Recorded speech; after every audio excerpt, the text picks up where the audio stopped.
Hi. Hello. Happy Monday. It was so low energy there for a second. Happy Monday. I always feel awkward to like end the music. Okay. Without like a proper ending. Anyways, happy Monday. How is everyone? Let me know how your weekend was. It was a rainy weekend here. It was a stressful weekend because Aru, my older parakeet, wasn't feeling too well, and yeah, but she's she was fine today, so hopefully that's going to be okay. I think she kind of hurt one of her legs a little bit, but yeah.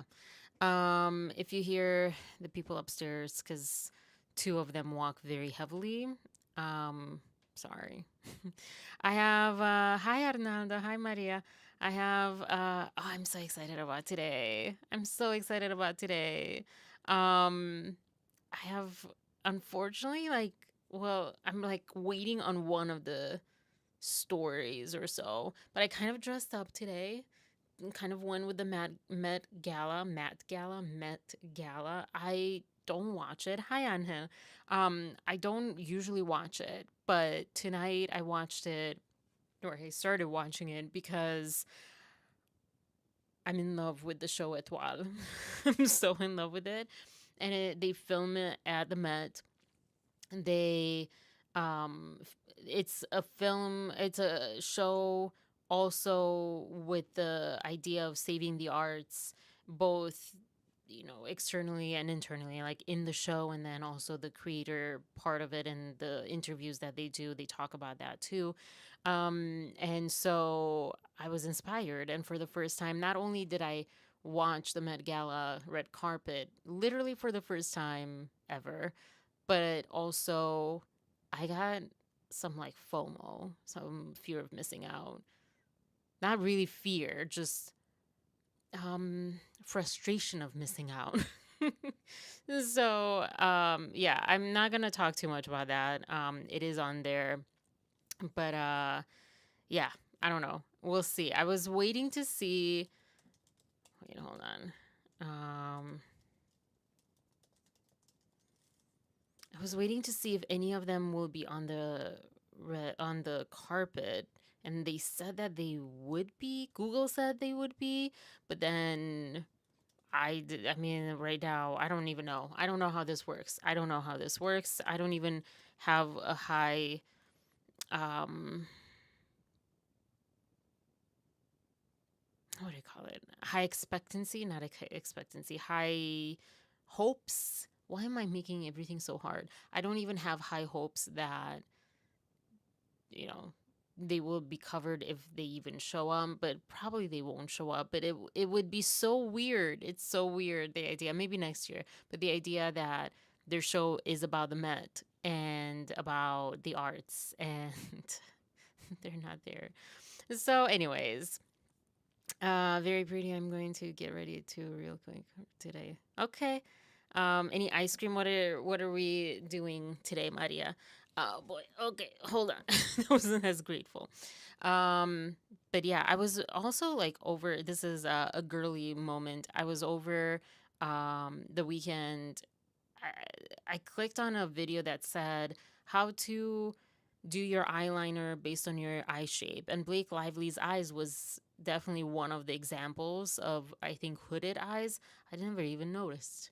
They look like eyes. I mean, sometimes you can notice if they're like really different, really like droopy. I think Anna Kendrick has that, and someone else, someone had, oh, Shekinah's daughter from 90 Day Fiance. I noticed because of that video. I'm like, oh, her outer corner goes down compared to like their inner corner. And I was like, oh, I never noticed why eyes look different.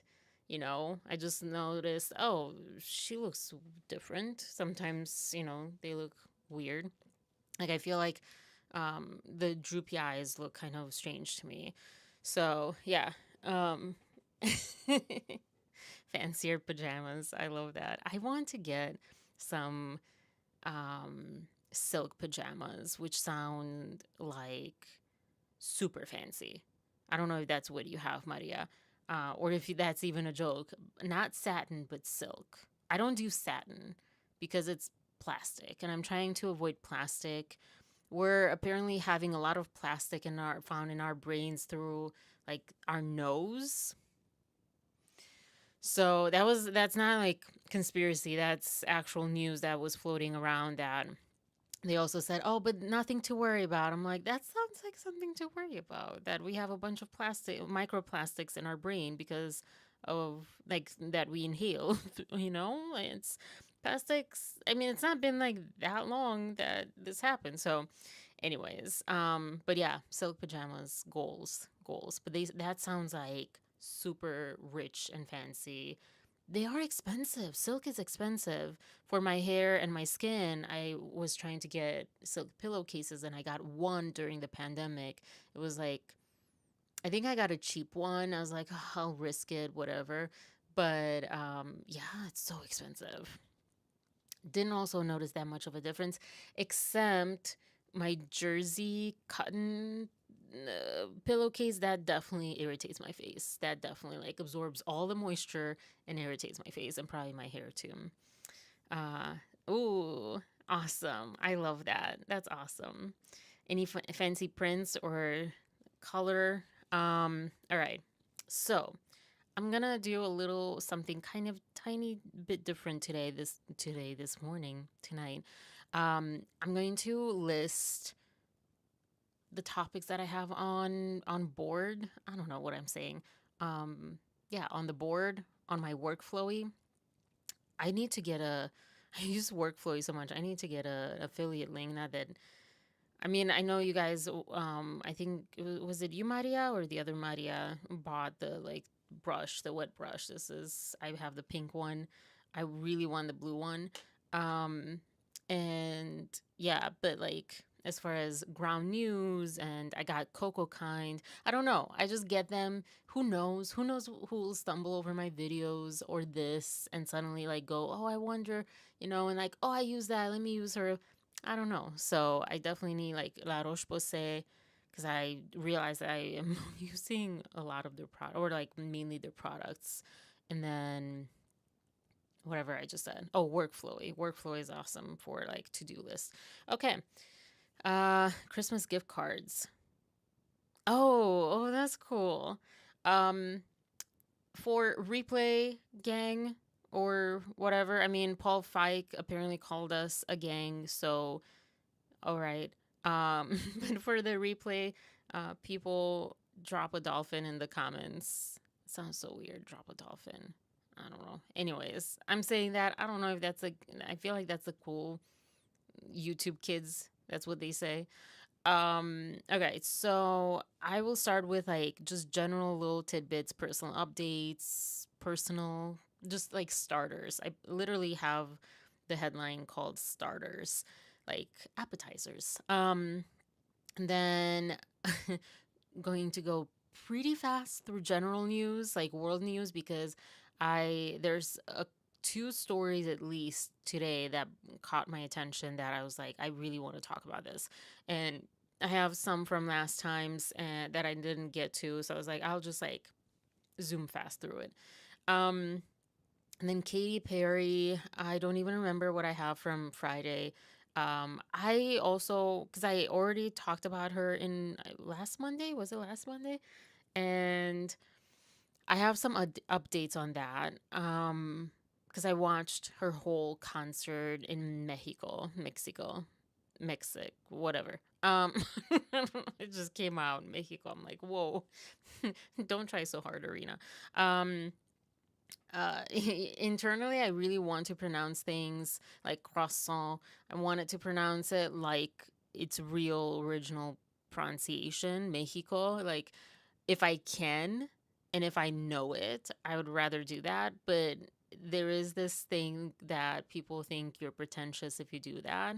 And I also kind of feel like I shouldn't care because it's respectful to that native thing, whether it's a pastry in France or a country in Central America. So, Anyways, and everything in between. Okay, then some just a couple of celebrity tidbits. Like I found out Nice Indian Boy streaming releases, not streaming, but buying streaming.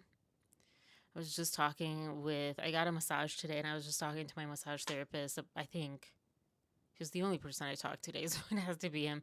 About how like we already I mean we've everyone talks about this. You already pay for streaming and it's sometimes a lot of money, and then on top of that, these movies that you if you go in theaters, not this one unfortunately is not that available, but if you go to other movies in theaters, they're like $10 in theaters.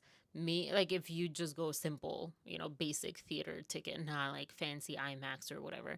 And online on your computer, you are charging 14, 17, 19 more dollars. I don't know. To them, I kind of hope they do get this because they're very, very, very low budget. And I think that's why they're struggling releasing into big theaters.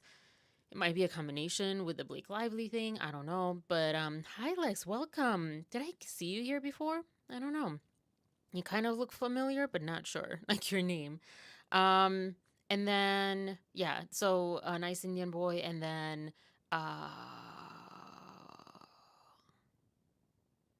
oh, Scarlett Johansson's directorial debut is premiering at Cannes. There you go. I said that tidbit. That's all I have. But I'll show you like the announcement on Wayfair's Instagram. And then there was one more. There was one more. I was just been kind of away. Okay. Hope everything's all right. I feel like there's one more show or not show movie that I was thinking about. Maybe it'll come to me. Anyways, and then Met Gala, I might leave that towards the end. There's not much to say. I might leave that towards the end, actually. I'll just move that right now towards the end. Étoile, I really want to get to talk about it. Justin Baldoni, I have some really interesting tidbits on Justin Baldoni universe stuff. I have kind of started diving into watching previous things that either he's in as far as like interviews or videos on YouTube, whatever, his podcast videos, whatever it is. And I have randomly I was going to show you another one, and I might still because it applies to something else that I'm talking about too, but I got, to eat dinner. I got down. I sat down to eat dinner, and I saw the Liz Plank episode, and I clicked on it like, oh, okay, let's try it. With today's perspective, I'll just show you the minute. Hi, Rosewild. The minutes that I watched because they're really interesting. They're really interesting considering what has transpired. This was 3 years ago, so what has transpired since. Um, and then talking a little bit about Zarna because I found some cool things. Like she's from Ohio. Not from Ohio. She's from India, Mumbai, India. But she like when she came to the U.S., she was in Ohio. So yeah, that's cool. Like she went to all her university and law degree. She has a law degree, but she's not practicing and not a practicing lawyer. But she did that in Ohio. So I was like, oh wow, cool. And then Blake Lively stuff, which I'll just say stuff right now. And then in the Met Gala. Why do I keep saying that? All right, so movies and TV shows. I finished Étoile on Saturday. I started it back up last night. I'm watching it again. I'm just like, I love this show, and I really want to go to a ballet, and I never ever in my life thought that I would want to go see a ballet. Like that's kind of like classical music and like the screaming rock. Like is it metal, death metal, whatever, like that kind of that kind of rock. I did that so badly. Oh my gosh, my ex's um brothers were in a band with that kind of rock, and they would probably just like, I don't know if they laugh or just feel like, oh my gosh, Arena, that's like so insulting. Or not insulting, but just like it's a terrible impression. But that kind of like classical music, that kind of rock, and then ballet. I really, oh, opera too. Those I'm not a fan of. I'm just not a fan of. Those are the only things really that I'm not a fan of. And jazz, I really, it's interesting. Yeah, and jazz too. I can appreciate the like screaming rock because I learned about the way that like, and I saw this one person performing and like changing from that kind of like uh kind of screaming voice to the like just a regular singing voice, like, and then back and forth. I was like, whoa. So I am highly appreciative of those people. Those are skills. um you're not gonna catch me listening to that. And then I've attended some classical music things, so that's like also like, okay, it's okay. Not really. But now I really want to see the ballet. Opera is still not up my alley, and also jazz, still not up my alley. So yeah, but give me a blues, give me something with like soul, cool. But jazz and like anything that's like, I guess because yeah, anything that's like feeling superficial. Classical music, the same thing. It feels very like methodical, very like mathematical, and not like from the soul and from like expression. Some of it. I have not. I know there's so much, and it's like a bit of everything. But yeah. So yeah, because of Étoile, I really want to go. And I really want to go to the Met now, like a lot. And I actually had a little moment of crisis at dinner when I was like, oh my gosh, I'll never get there. And watching these people on the red carpet and young people especially, I'm like, I will never be young and successful. So it's just kind of, it's just kind of went down the rabbit hole. But yeah, I love Étoile. So if you get a chance, it is, I don't even know how to describe it, but be prepared that it is one fourth in French, maybe even less in French, but it is one fourth, one fifth, maybe one fifth in French. Um, and it is with ballet, but it's like about the behind the scenes drama. But you do get to see some ballet, like very, like just such snippets of ballet, and yeah, it's not really like love romantic story centered. Um, I don't even know what I would say it's about, but kind of all of those and none of those, something like that. Anyways, I don't know. I just love it. Um, Okay, so then the starters, the appetizers, which I guess that's kind of part of it. I released the Donna video. I mean, I was not feeling very creative, so I just the thumbnail just says the Donna video. I forget what I even said. Um, Let me pull that up. Even said like there was like a cursive lettering thing. And then I was talking to my massage therapist today, and I was like, oh, you know what? I should, where is it? I should put somewhere in the thumbnail or something, because this video to me is about selective morality, be moral selectively. And it's not like it's not like, oh my gosh, I have a dissertation in it. But I don't know. It was just like a start. So this is, and also sometimes I love my thumbnails more than the video. And I feel like everyone agrees. I think people like, oh, that looks cool. And then they're like, yeah, not feeling this. This is not what I expected. I've also felt like that with some people's videos too. But I love these last like vlogs. I hate that one. Um, My face. I also love this, and I really want to do more like movie reviews. And I think one of you guys or some of you guys even said a while ago that I should do more of that. But anyways, so yeah, so this is, what did I say here? The responsibility of having a YouTube platform, sorry, to not misguide audience towards hate. Well, okay, that's a weird way to say it, but yeah. I also started I also start oh my gosh, I hate seeing her hearing myself. Just felt inspired to write some more. I feel really strongly about this topic. It's definitely close to my heart, and when I talk about it, I don't know where to start, but once I start, I'm like, "Oh, yeah, that's what I feel. That's why this is about. That's what this is about and all that."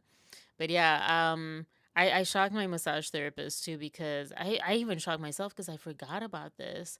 But that she said basically that I'm disgusting. Where was it? You need to literally get a life. You are disgusting. Yeah, that's Donna Bowling, guys. I just felt like that was so ironic because that's what she has such a huge problem with, understandably, people saying to her, and she calls them trolls. So is she a troll? Technically, I, included her in things first, but like, yeah. So yeah, so that's up. Just wanted to mention it. I I don't know. I am definitely conflicted around it because I don't know. It's about YouTubers, so it's like really weird. And it's weird that was my interaction with them, and also frustrating that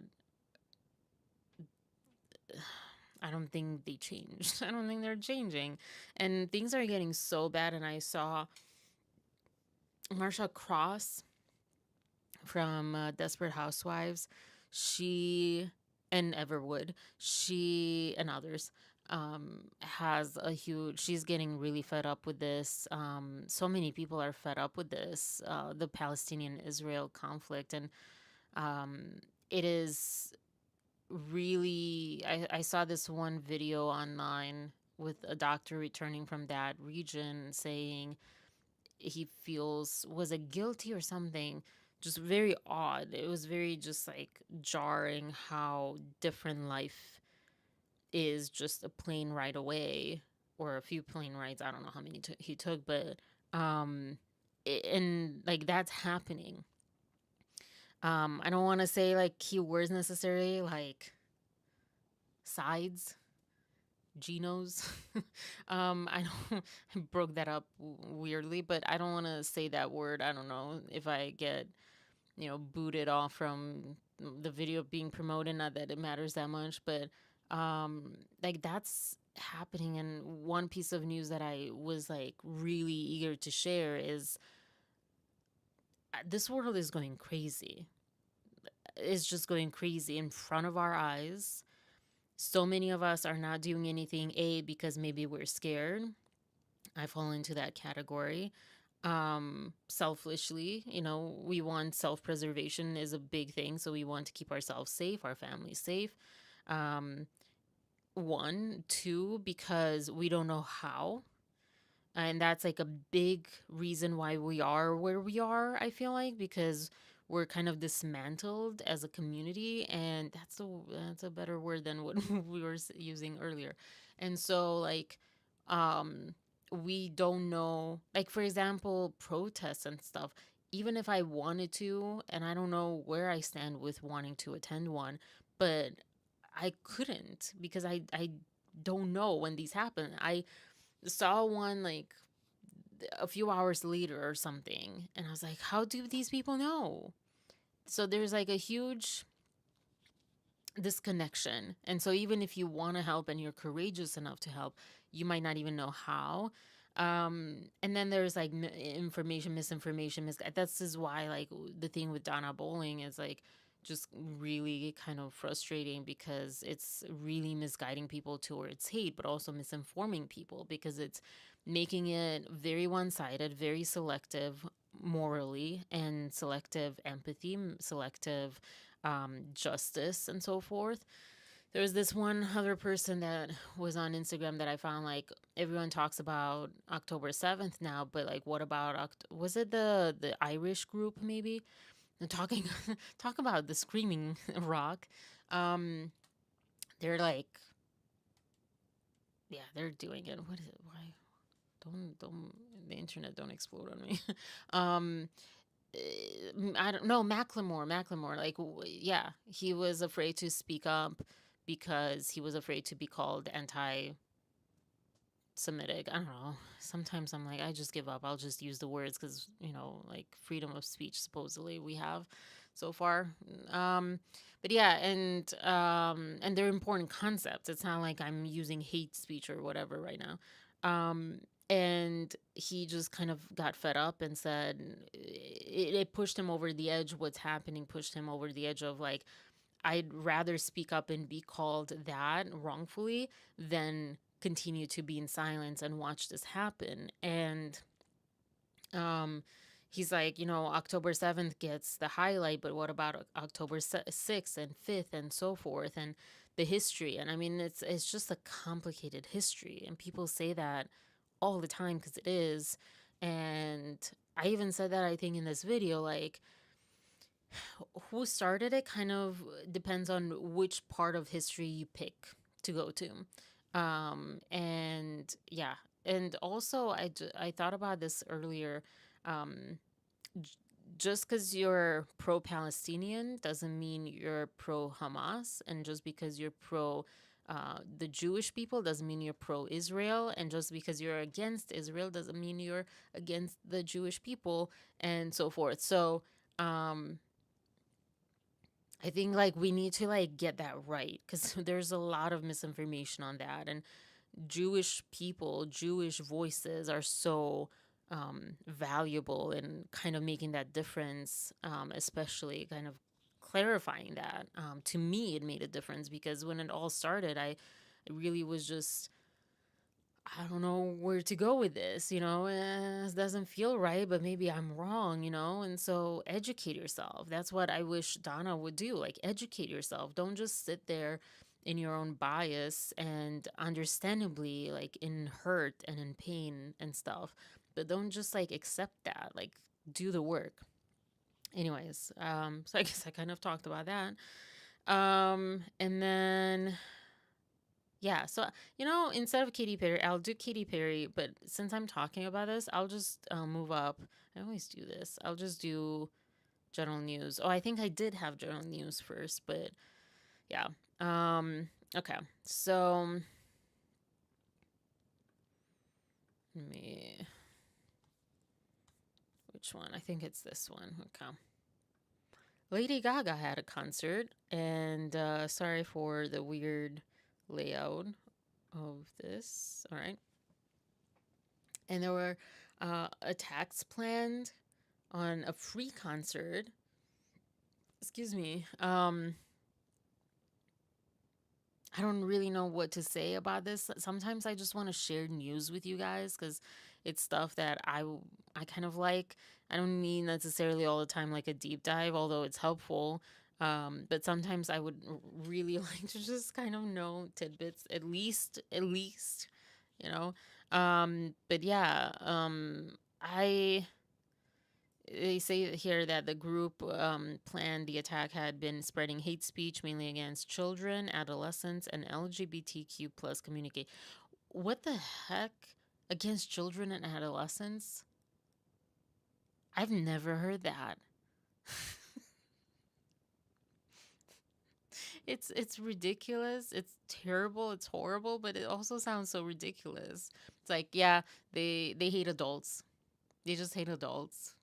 Like what does this mean?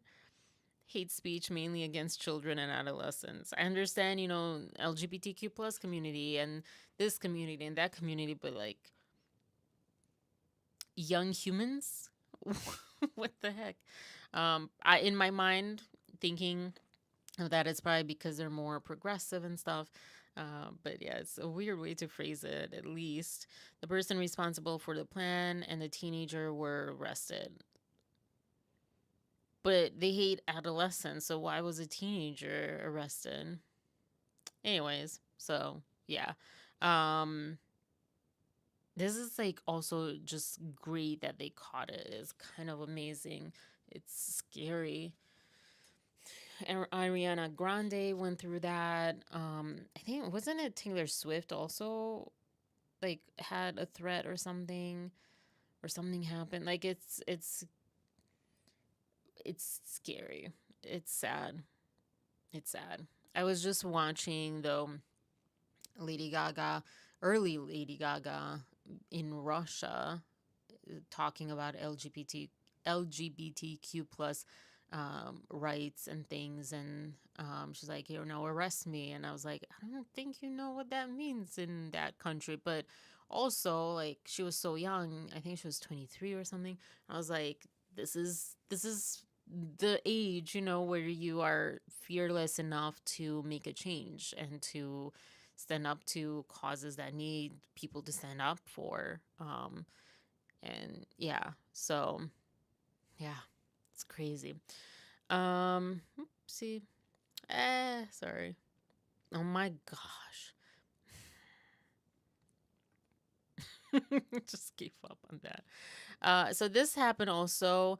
There was the Israeli Independence Day.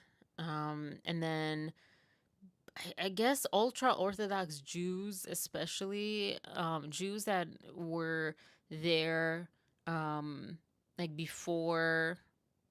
It sounds like before the current government and settlement and country of Israel. They don't like this basically, which is like really interesting. I thought this was such an interesting bit of news. It's not just like the progressive young, well, it might be young, but you know, it's not just the progressive people. It's like the originals. Based on what they're saying, at least. Let me pull this down a little bit. Okay. The very center of Jerusalem, which has been turned into a kind of a ghetto by the Israeli state. The core of the population of Mea Shearim lived here since before the Zionist state. A lot of them are very anti-Zionist. Today there is a demonstration done at the same time as Israel's Independence Day. Jews are not Zionists because the Zionist ideology is not Jewish. The Zionist ideology is against the Jewish beliefs. Zionists are not Jews anymore. Even if they were born as Jews, they are not Jews anymore. Does anyone know the difference? I didn't know. I don't even know if I knew the word Zionist. I don't think we were taught that word in school. I don't even remember. I don't think we were taught. I think we had 1 year of world history, so I don't think we were taught much. But also, I think the first time, it wasn't the first time I ever heard the word, but the first time that I kind of heard some sort of definition of the word, it was Liz Plank's BFF there, Justin Trudeau. So yeah. Of course, we raise the Palestinian flag because, first of all, it's a symbol that we have no war with them. We are against the occupation that they have been going through. We are like brothers with each other. We understand that what they suffer is our suffer also. This guy would get so mocked, not mocked in a bad way, well, maybe in a bad way, but like not mocked with like bad sentiment, but just by Romanians, because he looks like a Romanian character from like the countryside in some sort of play or like music video or something. Every spilled blood that we see with them is hurting our heart, especially when it comes from the Jewish nation's name. They stole the Jewish nation's name, Israel, and we are ashamed. Oh, wow. We are very ashamed that they do it in our name. They have owned this land. It's called Palestine. They tried to remove the Palestinian name, the Palestinian tradition. They stole the Jewish name and they steal the Palestinian land. There is no freedom here. There is no democracy like you see. We cannot declare our opinions in public. We cannot make a protest in public. And those are Jewish people that they're pushing around and all that. I mean, not that we don't see that in the US with American people being pushed around and all that when protesting, but like I'm learning a lot. I need to do like a history course or something on this. I mean, I knew that the land was given as a result of was it a treaty or whatever it's called, a contract basically after World War II, and they were given this land to call their own.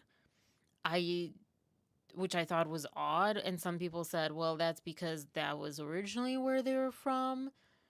um I'm so confused now, and I kind of believe this And guy. have person At least like it's a starting point, because I mean, I don't think you get more Jewish than an Orthodox Jew, because literally Orthodox means like, I forget, not original, but like Orthodox Christianity, Orthodox Judaism. There's like, I forget the exact definition. Um Orthodox, conforming to what is generally or traditionally accepted as right or true, established and approved. The ordinary or usual type, the normal, strictly. Okay, so Jewish or Judaism, Jewish people or Judaism, strictly keeping to tradition, doctrine, and ritual. So like the OGs. personally been beaten today. They just arrested a father and left his... Holy shit. Fuck. They just arrested a father and left his child in a stroller in the middle of the street alone.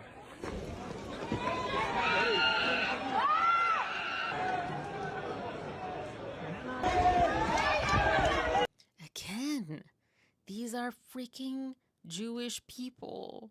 These are not Palestinian. These are not Hamas. These are not Americans. These are not whoever's. These are freaking original.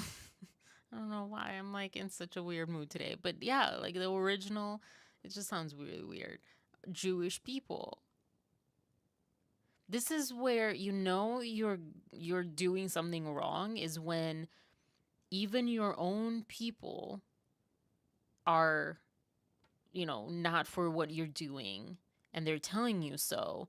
And instead of listening, just like Blake, just like Donna, instead of listening, you're making excuses and you rearrange pieces so they fit your narrative. It's crazy.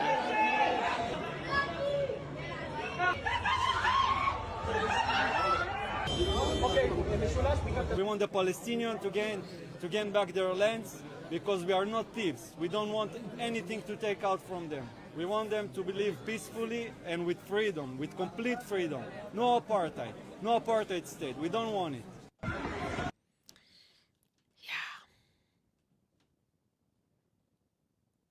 I didn't watch the whole clip. It is so interesting. I'm glad that I shared that. Well, I don't know. Hopefully, I'll be safe. But like other than that, I'm glad that I shared that. Um it like made so much more, it gave so much more clarity to things. I will admit that I've been kind of lazy on just research in general, even Blake Lively research, which is, dumb compared to this. Like really dumb compared to this. People are passing away. They're by force, not because they want to, which is also that I said that really weird. But like I'm trying to like navigate YouTube stuff, what you can say and whatever. But yeah, people are hurting, and their lives are going. It's dumb. It's necessary to talk about Blake Lively. It's not like oh, well, we should just not care about that. No, we should, because it's that conversation also is not just about celebrities. Like, so many people kind of understand, or like, oh, I don't care about that. That's like celebrities, whatever. But it's also very important. Like, a lot of issues start off or are kind of under the initial step, they're under like some sort of superficial thing, like celebrity things, fights, feuds, whatever. But they have weight when you go forward, depending on how things go for Justin and Blake. Like, they can have dire consequences for women, for victims of SA, or anything, and so forth. So, especially with that one, what was it? It was on 46B or whatever that law is, where she can basically file a lawsuit, but he wouldn't be allowed to because of the SH character of it. Anyways, so, but at the same time, like, this is just, I don't even know. I don't know. And maybe, since I watched Anna's stuff, like, maybe she's addressed this more, or kind of taught herself a little bit more about things that are actually happening. And I also saw, I don't know who it was. I don't know who said this, but someone said, and I thought, did I write it down? Because I thought it was a great way to put it too. Just because, when I think I wrote it, hold on. Wanting good for one side isn't taking away from another side, or from the other side.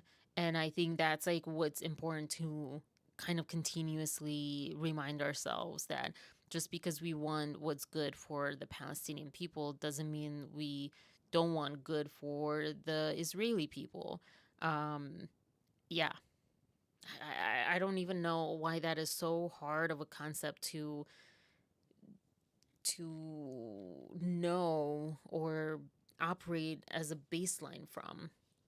But yeah.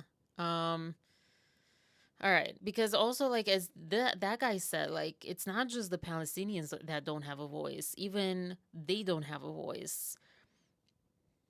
So then this was the piece of news that I woke up to.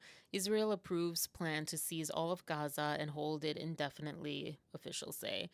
Israel's security cabinet has authorized an expanded military campaign aimed at capturing and maintaining control over the entire Gaza Strip, which, when I read this, I was like, using excuses, they're getting what they wanted, which is not a very human rights kind of thing that they wanted. And I feel like, I said this earlier today too, I feel so weird because it feels so hypocritical. You went through this and you're doing this to others. What in the world? Where is that learn from history and never forget? What are you doing? What is this? The plan builds on resumed ground operations that began after October 7th attack. The military plans to call.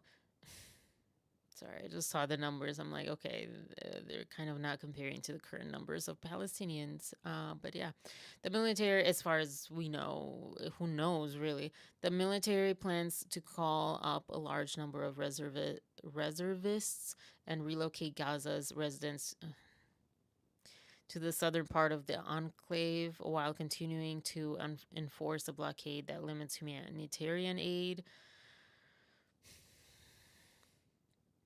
And then we have the numbers: 52,000 Palestinians have passed away, mostly civilians.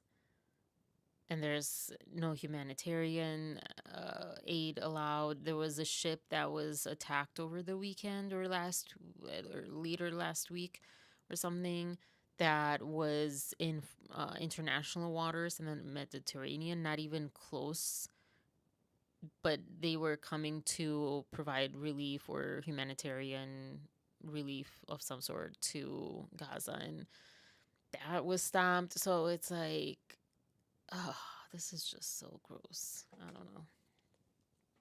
It's gross that like this is not even this thing, this moment, this area, but like it's happening all over the world. It is worse than the 40s because it's literally all over the world. In Romania, there are elections that I don't know much about, but that's not going too well. And it's going in the same kind of um, type of leadership, which is even more ironic for people that were under a dictatorship until 1989, the Romanians. So it's even weirder that they're like, you know what? We want that back. We didn't have any food. We want that back. We didn't have, everything was rationed. We want it back. Our, country was impoverished. We want it back. We didn't have rights. We want that back. You could be, unalived or locked up for a very long time, or even, not having a good locked up kind of time. Yeah, we want that back. This is what they're saying. Like, I don't understand this. I don't understand that. I just don't understand any of this. So, yeah. Well, I feel like that was like pretty cool because I learned some new things. I learned quite a lot through that guy's Instagram post. The other pieces of news that I have, wait, let me see if I have them here. Sorry about. Oh gosh, darn it! Oh my gosh, I can't. Oh my goodness, can't even shoot. Just how do I? How do I get out of here? All right. The other pieces are what's up here. Oh well, that was that was already covered. They already did, planned it, and done. Um, oh, the oldest ant in the world. I kind of did mention this the other day. But yeah, in Brazil, that's where it was found. 9. What is this? Oh, there's no 9 and yeah and Auf Wiedersehen and stuff. No, which one says no? Get away.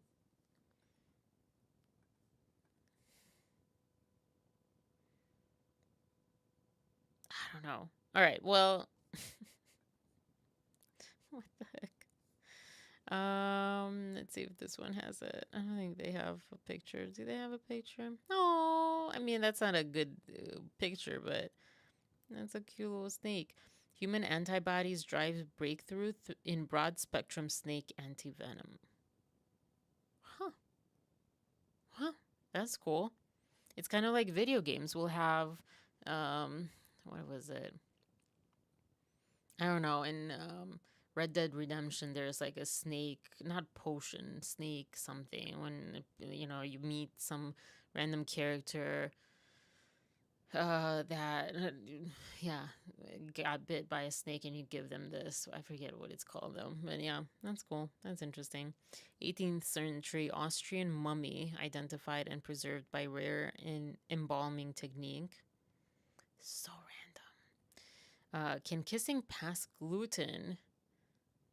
Why is Columbia University? That is a weird choice of a thumbnail. New findings for celiac patients. I would imagine, I mean, depending. What do they say? Gluten does not transfer via kissing among celiac patients. Okay. I have this theory because of my personal experiences, but I think it was just a coincidence. But I have this theory that when you do kiss someone, if they have something like major with their gut bacteria, that it can alter yours. And yeah, I'll just say that much. I don't know. I'm so sad about the stupid ant. I can't see the ant. What about this? Why are these just not taking me to the article? But that's not doing that either. That's so weird. Okay, well, I'm learning this. Oh, that's where I was going. This is so annoying. Yeah, anyways, it's a big ant with wings. There we go. Kind of weird looking. It's like two legs in front, it seems like, and then two pairs in the back. Oh, I don't know. Hmm. Yeah.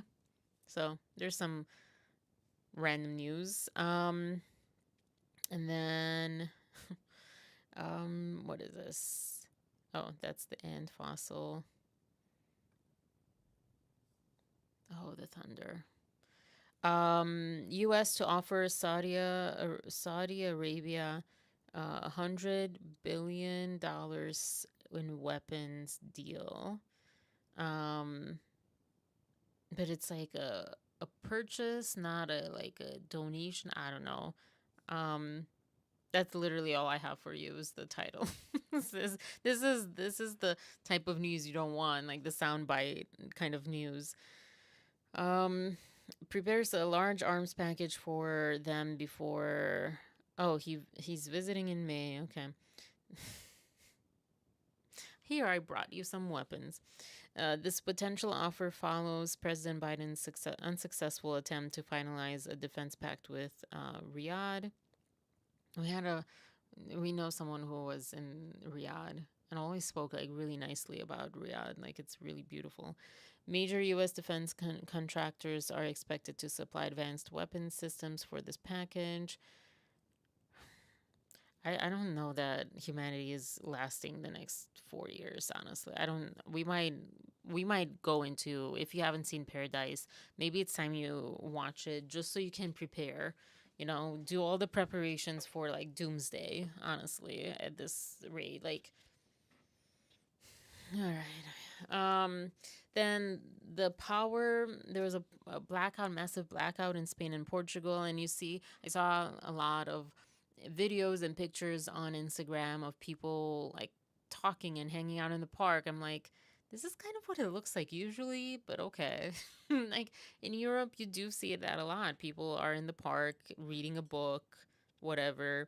So it was like weird that they chose to see that. But yeah, I thought that was like interesting. That was April 28th, last Monday. I think so. Um, I wonder if they have any news. Let me refresh this. If they have any news on what happened.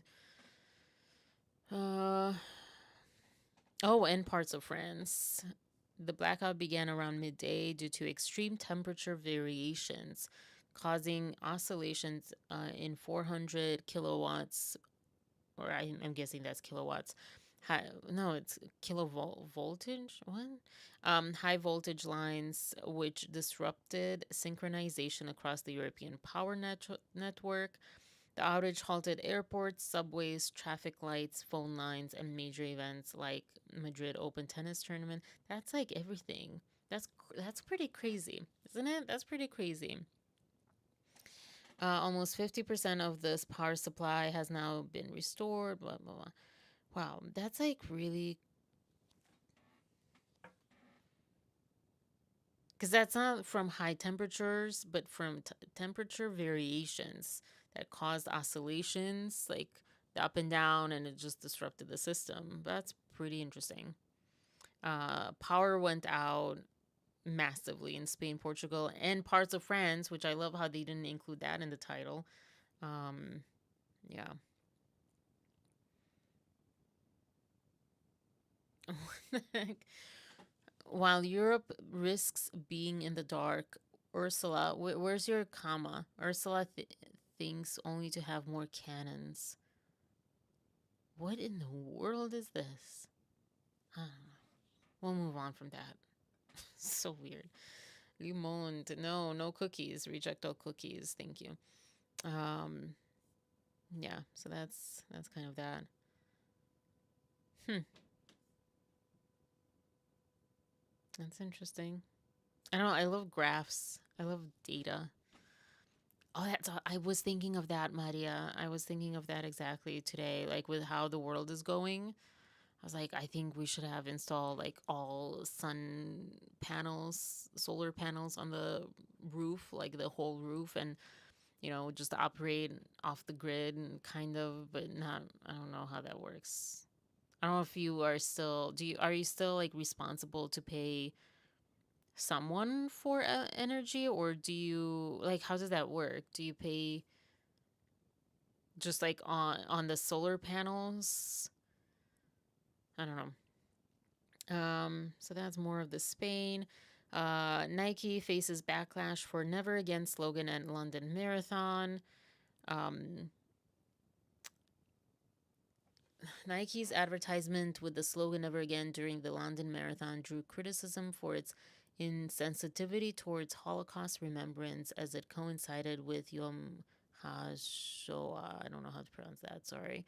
Jonathan Sacerdoti, just like I pronounce things so weirdly, criticized Nike for not recognizing the significance of the slogan, calling it insulting and profoundly distasteful. Are you freaking kidding me? I'm sorry.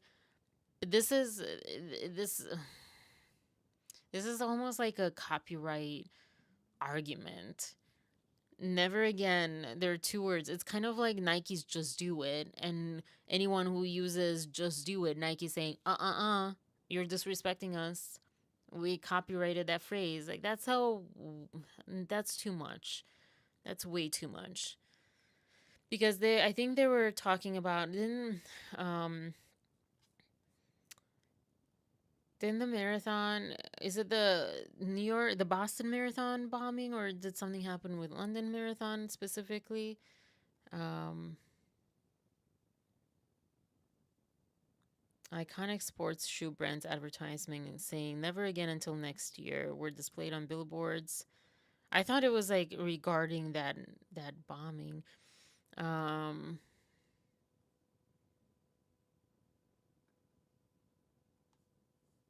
never again until next year. Can anyone tell me why this was their slogan? Oh my gosh, stop. Um,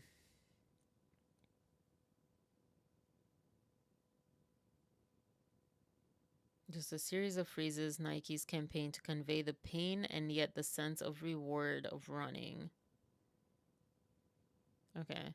At least someone's doing their job. I hate when like things like are said, like this is what happened, but they're not explained like the essence of it, like that. Like why was this a phrase that they used, you know? I thought it was because of the bombing, the Boston Marathon bombing, but I was wrong. We were all kind of wrong. Well, not all, but I was wrong.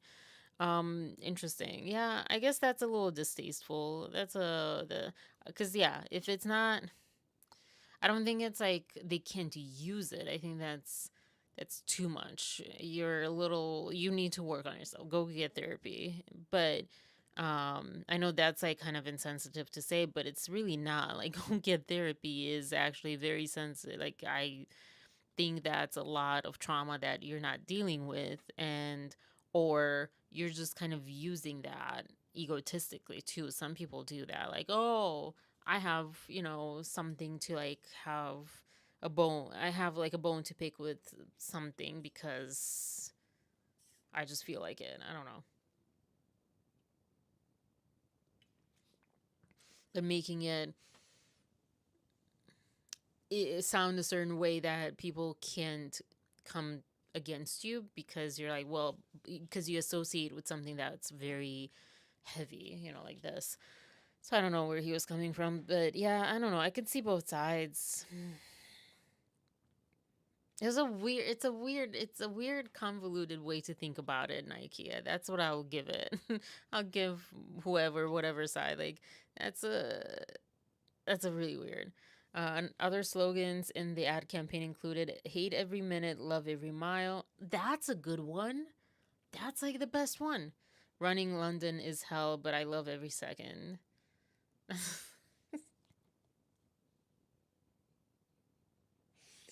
Oh my gosh, who did they hire? That is, yeah. So I think they should have just stopped at "Hate every minute, love every mile" because that's catchy. It's absolutely true when you're running. I don't run. I tried. I hate every minute of it, so I don't do it. But um, yeah, I love that actually. That is such a good slogan. They should have just stopped with that one. And you get a nice check from the utility company. Oh, nice. Nice. Yeah. It's so expensive though, I think, right? I don't know. Because yeah, I think you're in a good shape for what's coming. Because life is not lifing in the good direction right now. Then Browns, just because Ohio, I don't know. Declining Kenny Pickett's 5th year.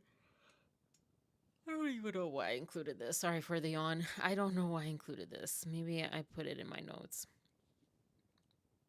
No, I didn't. I think it was like something like Trump took credit for the Browns drafting Sanders. Shador Sanders. I don't know. Well, yeah, cool. Don't know any of these names.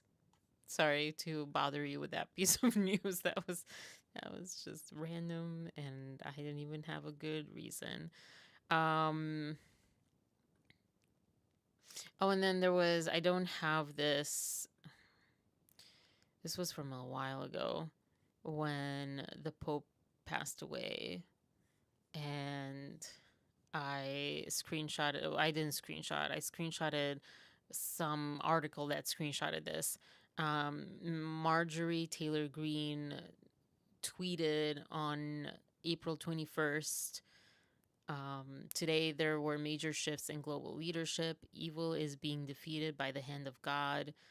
That was in response to Pope Francis passing away. Don't think there's any words for that. I just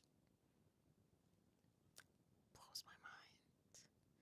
Like, stupid is in power right now. That's where we're at. The whole JD Vance thing. Because JD Vance said something. I don't know. Whatever. I don't even remember. The other part too is like I said, the movie Conclave is about to happen. Although I have zero ideas what that movie is about. This is a kind of a, I won't even want to close that. I can't even look at that. Just a lighter note, from that. I mean, that is probably one of the worst things you can say in life, in the world. Even if you're not, I'm not Catholic, but I know, like, that's so I mean, that's not just so disrespectful. That's not even never again type of level of disrespect. That this is like, I don't know how much worse you can get. But yeah, I don't know. I love the movie Conclave. I didn't think it was like, oh my gosh, this is Oscar worthy or whatever, because I also just didn't get it. I didn't understand at all the point of that movie. It was a nice shot movie. It was interesting. Don't understand the point of it.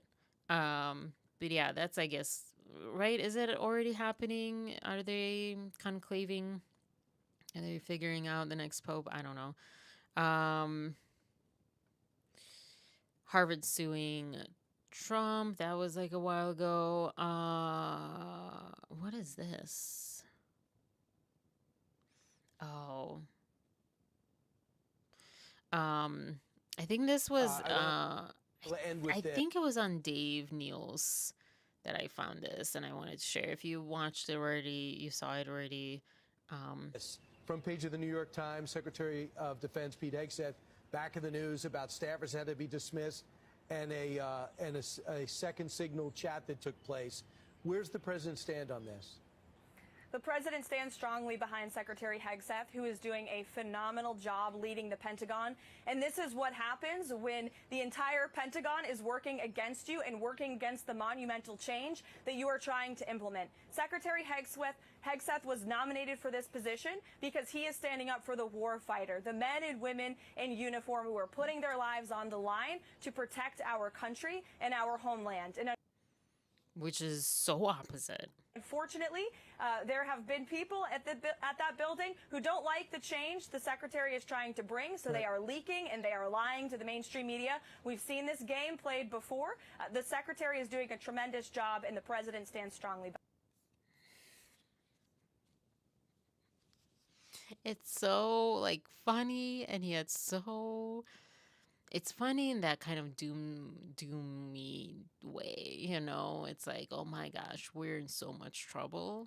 We're like just in so much trouble. The notes I had written were meaning taking away our freedoms. uh it's that's like what Pentagon is trying to stop, taking away our freedoms, you know, like who needs freedom? Creating an autocracy, dismantling democracy, ironically having the government control us more, which is ironic because I recently found out that the Republicans are the party that don't like government being in charge of things, right? um basically. And so I think this is the most ironic thing that's happening in the US right now, which is exactly the opposite. Exactly the opposite. Anyways, harming innocent people, that's what the Pentagon is against, according to what's her name? Whatever her name is, I forget. Um, whatever, Leavitt. Sounds. Why don't American names? If you're like fully American, why are you trying so hard to make your name so like different just for the heck of it? Yeah, harming again innocent people, poor infrastructure such as the FDA, CDC, education department, you know, dismantling those. 'Cause who needs education? Clearly not the people that are in charge, because they didn't get any, and this is you know, who got elected because we don't have education to begin with. That's well, so yeah, why need education? Sending innocent people to jail based on skin color, ethnicity, or even just supporting human rights. Yeah, that's apparently something that you know, Pentagon shouldn't stand for, according to her. Not letting them see their child's birth. Yeah, so that was around, oh, I forgot his name already. But the guy that got detained for protesting, Mahmoud Khalil or something. Um, his wife gave birth and he was not allowed to see her, which is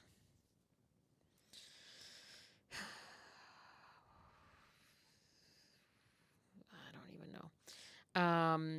It just it when I heard that, I was like, this is literally I'm Still Here, the movie Ainda Estou Aqui. Ainda Estou Aqui. I think that's how you say it. The Brazilian movie. Yeah, also an amazing. Oh my gosh, that movie was amazing. But it was. I don't know if it's available right now. Let's see.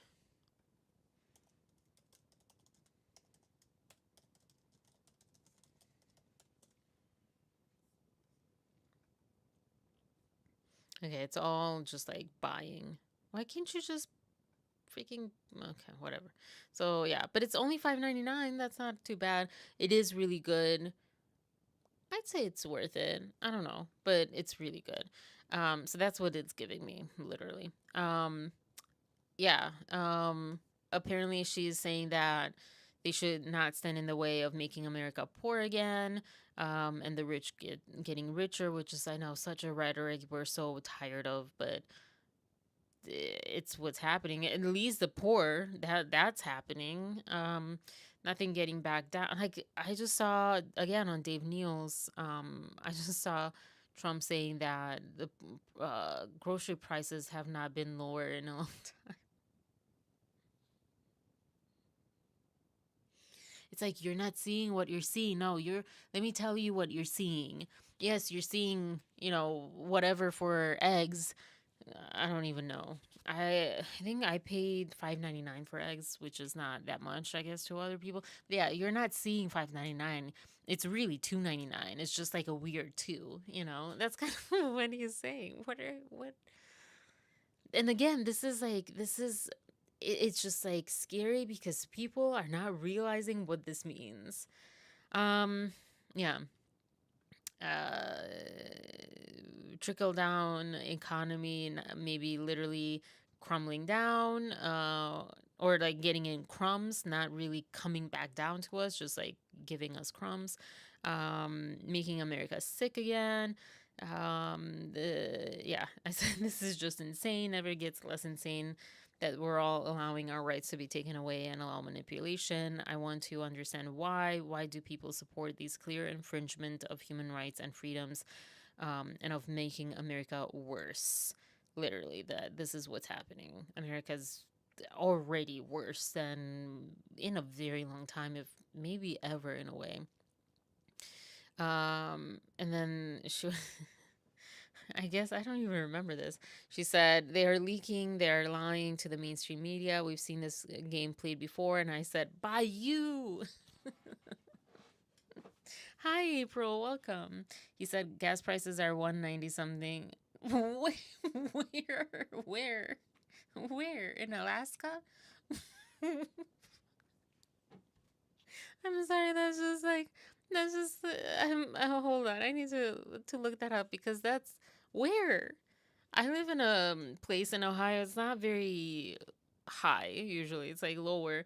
It's almost the same as California. I don't understand. Oh gosh. Let's go by maps. Let's do some good old Google Maps. Gas stations, because sometimes they tell you pricing.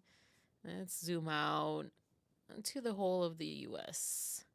I'm not gonna share because there's some people that show up on my stuff. Let's see.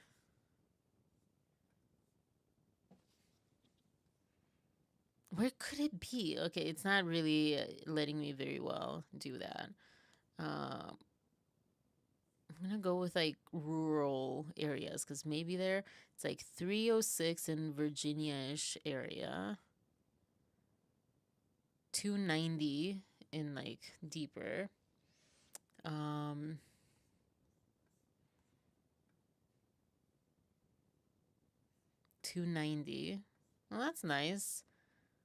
I think Dave's like in Tennessee, right? He's getting cheaper gas. So the cheapest that I see so far, and I made it to Texas, it's 290 or so. Here's 267 in Texas. So okay. I mean, that's not lower than ever or whatever, but it's yeah, it is lower. But I don't think it's going to be like that for too long because he just does the terrorist stuff. Tariffs. Um, 190. I don't see 190 ever anywhere though. It's just like I don't know. But for sure, I don't know gas that much because I don't drive that much. But like I can tell you for sure, and that always fluctuates. For sure, groceries are not cheaper right now. They are a lot more expensive. I mean, I love Icelandic Provisions Skyr yogurt. I don't know if that's how you pronounce it. Love it. It's not as like harsh as like Chobani or whatever. Icelandic Provisions Skyr. There you go.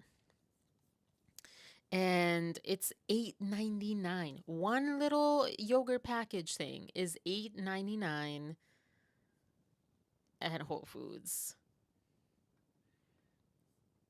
I saw that, not these little guys, but like one of these, like a regular big yogurt thing. $8.99. How is that? And it says low price. I'm like, yeah, let me tell you, a couple months ago, it was $6.99. No, $7.99. It was $7.99, but always kind of marked down to like 6 or so. Where is this a low price? I will also say there's a good news. Lay's potato chips. I just recently got some, which I actually discovered I don't feel like having them anymore. I don't I don't know. I got them, I got excited. I think they maybe changed the oil that they use or something. They just don't taste they taste weird. And I got excited. It's like this is not an ad, but a high recommendation.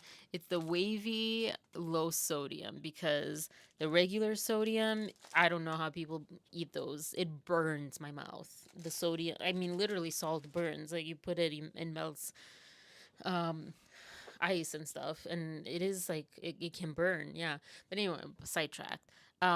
They used to, for quite a while, they used to put only like half of the bag or not even half of the bag, and it was always on sale because probably people caught on to that, and they're like, I'm not paying more because they raised the prices. This was right after 2020, more because of like the whole pandemic thing, more money for much less product. So I think because I would always see it on sale, I think they're like, okay, we have too many potato chips, we need to get rid of these. Like, just put more in the bag.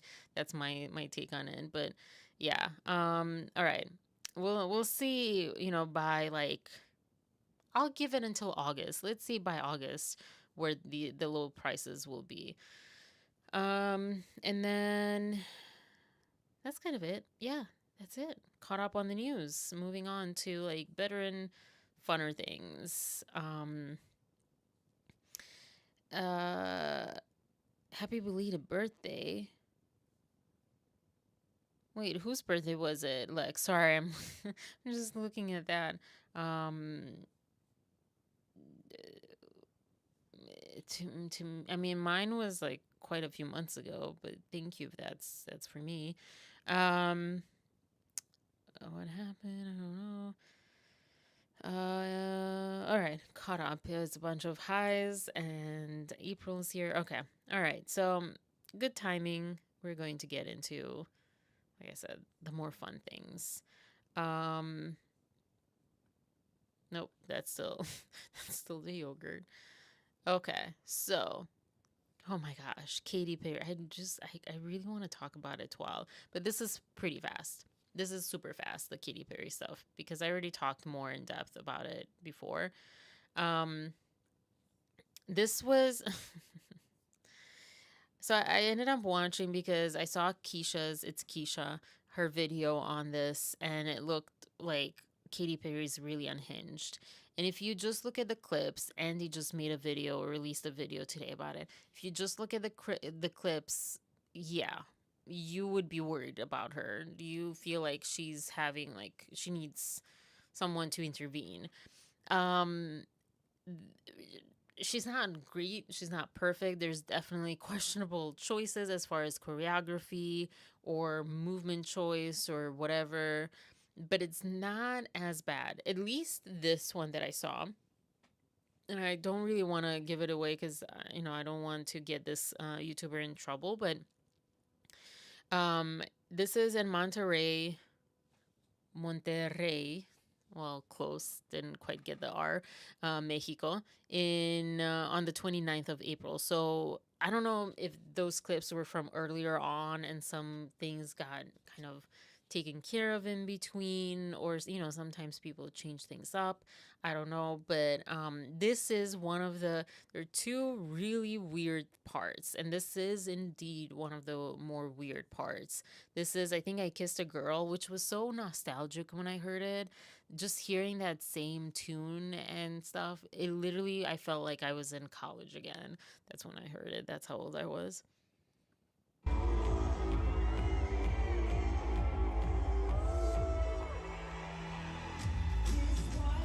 I need to like not play that song.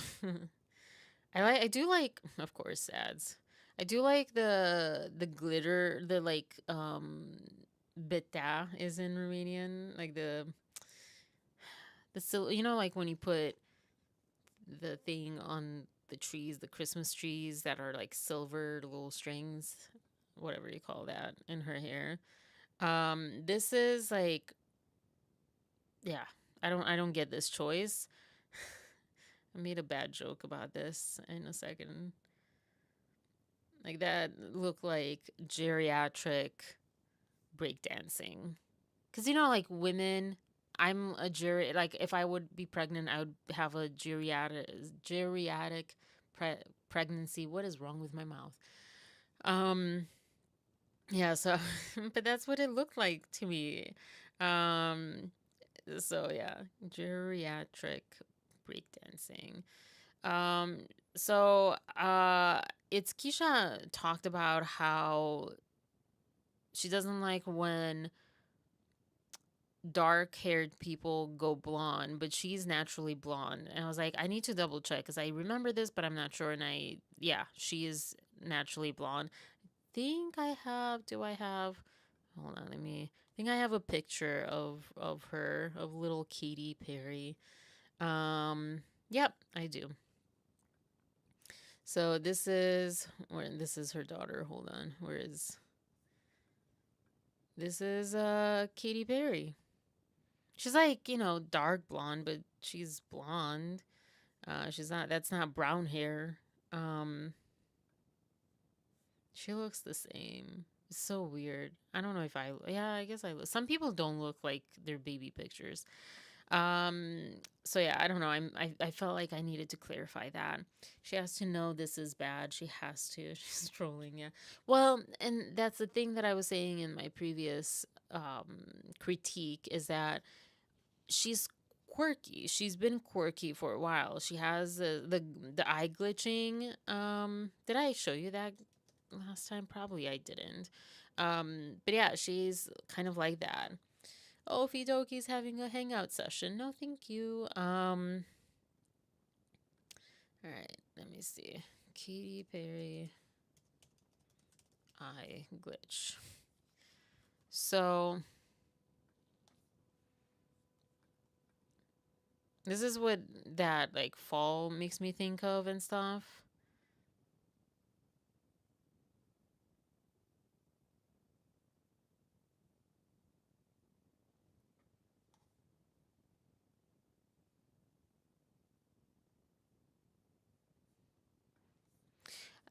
So it was said that she can do that, like that was on purpose. I mean, she looks she looks like she's having a stroke. And by how she is now, it looks like that was a stroke because it looks like she's not really functioning at her optimal brain way. But that might just be her quirky self, and she's weird and quirky. And I mean, California Girls was kind of quirky, and like even earlier songs and things were just that kind of way. Definitely camp is probably what I think when I think of her. But yeah, like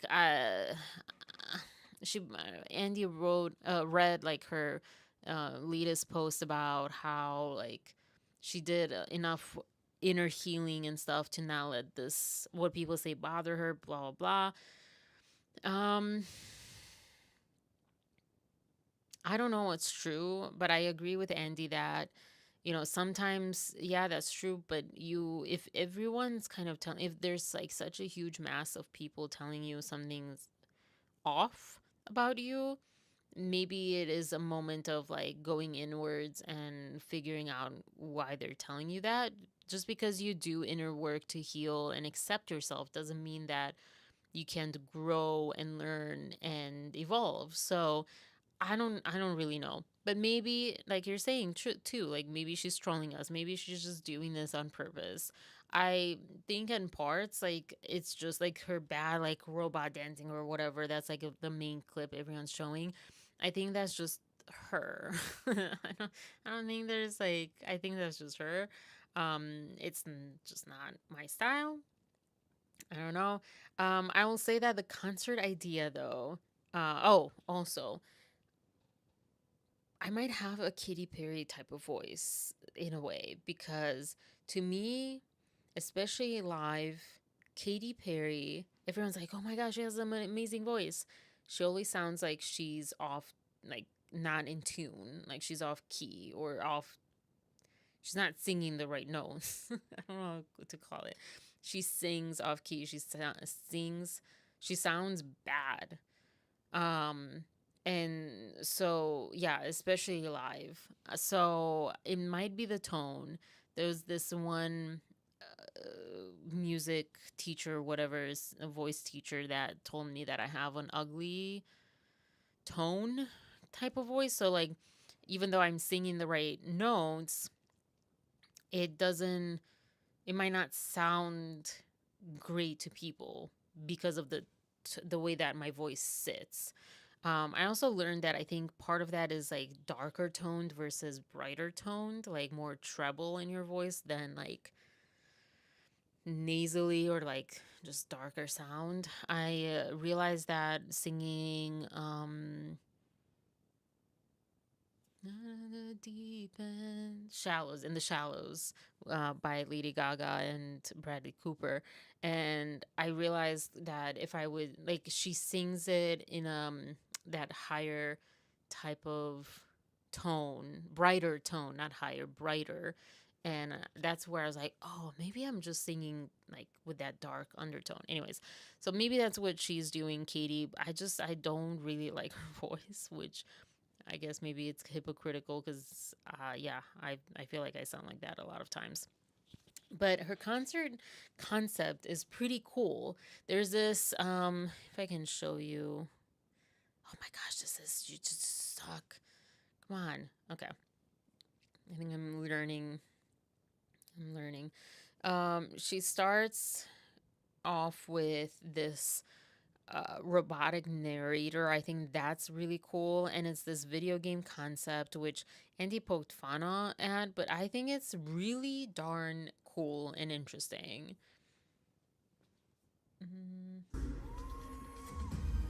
Half human, half machine.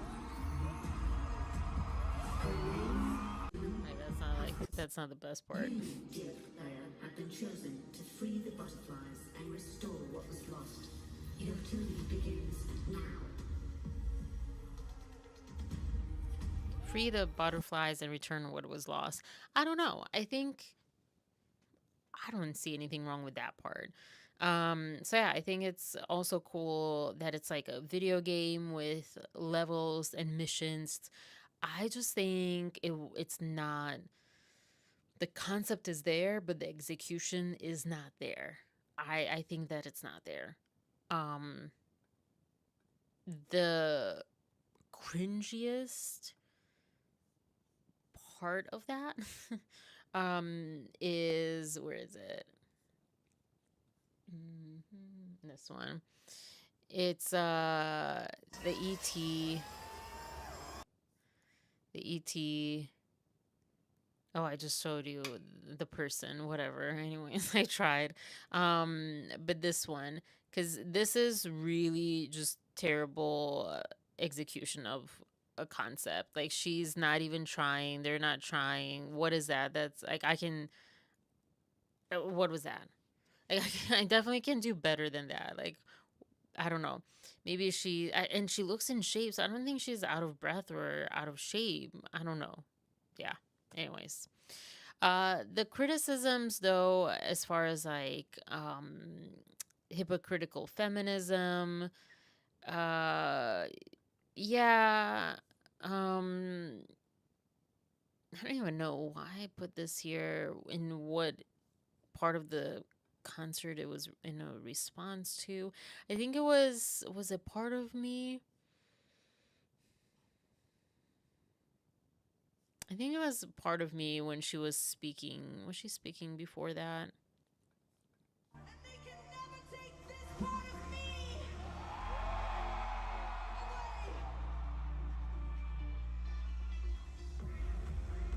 If you know this next song, away. But I know who I am.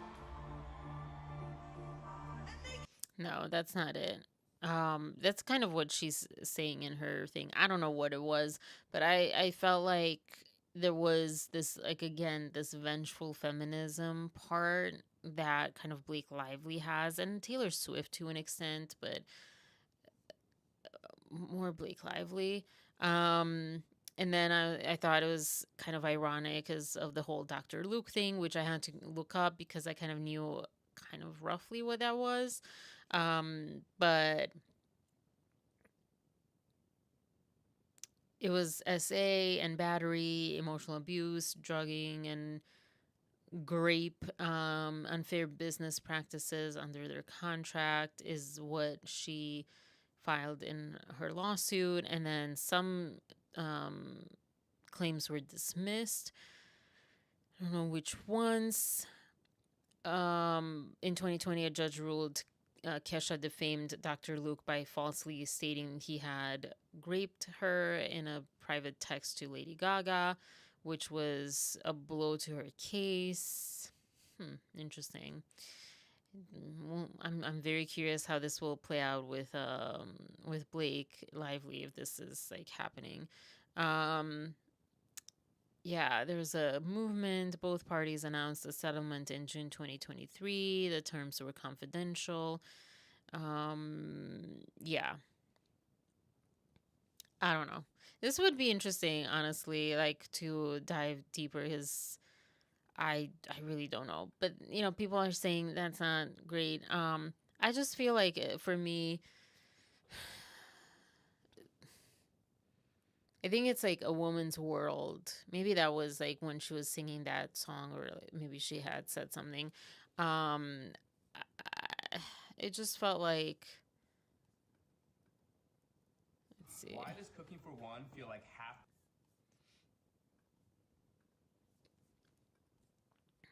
Sorry, I'm not even trying now.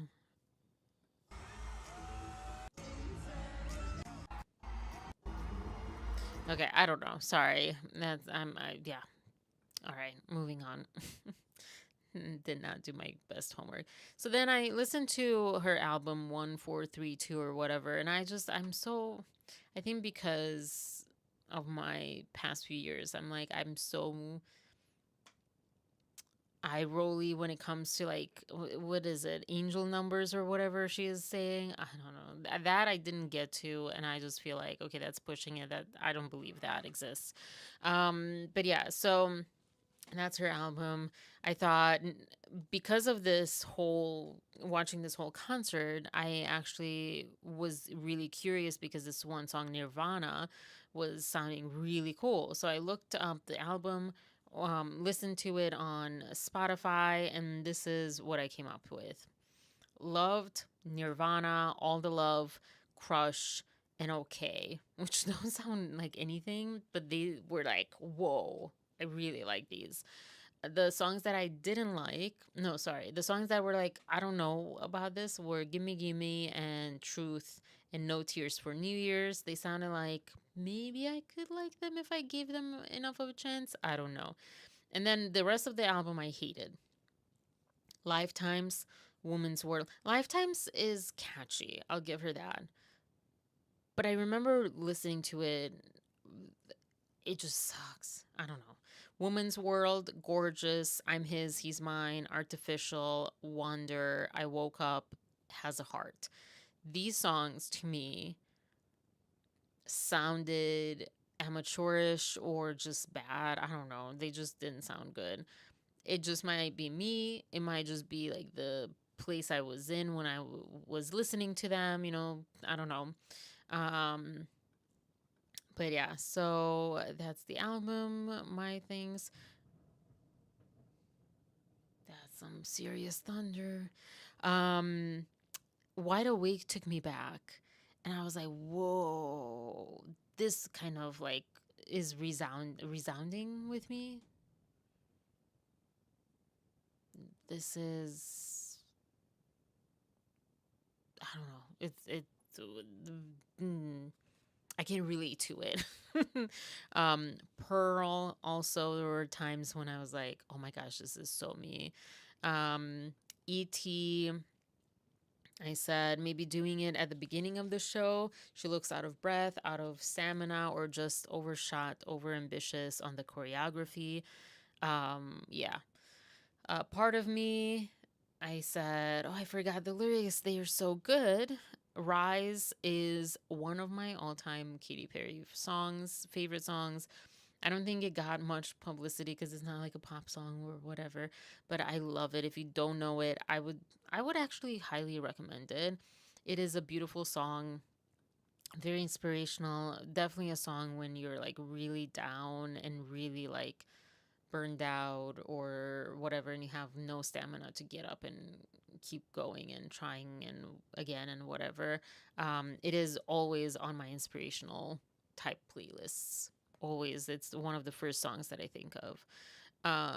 So yeah, I will not have the link to the show, to the YouTube video per se, trying to like, protect the creator, the YouTuber, but yeah, just Google Katy Perry concerts. They're everywhere now, all the concerts.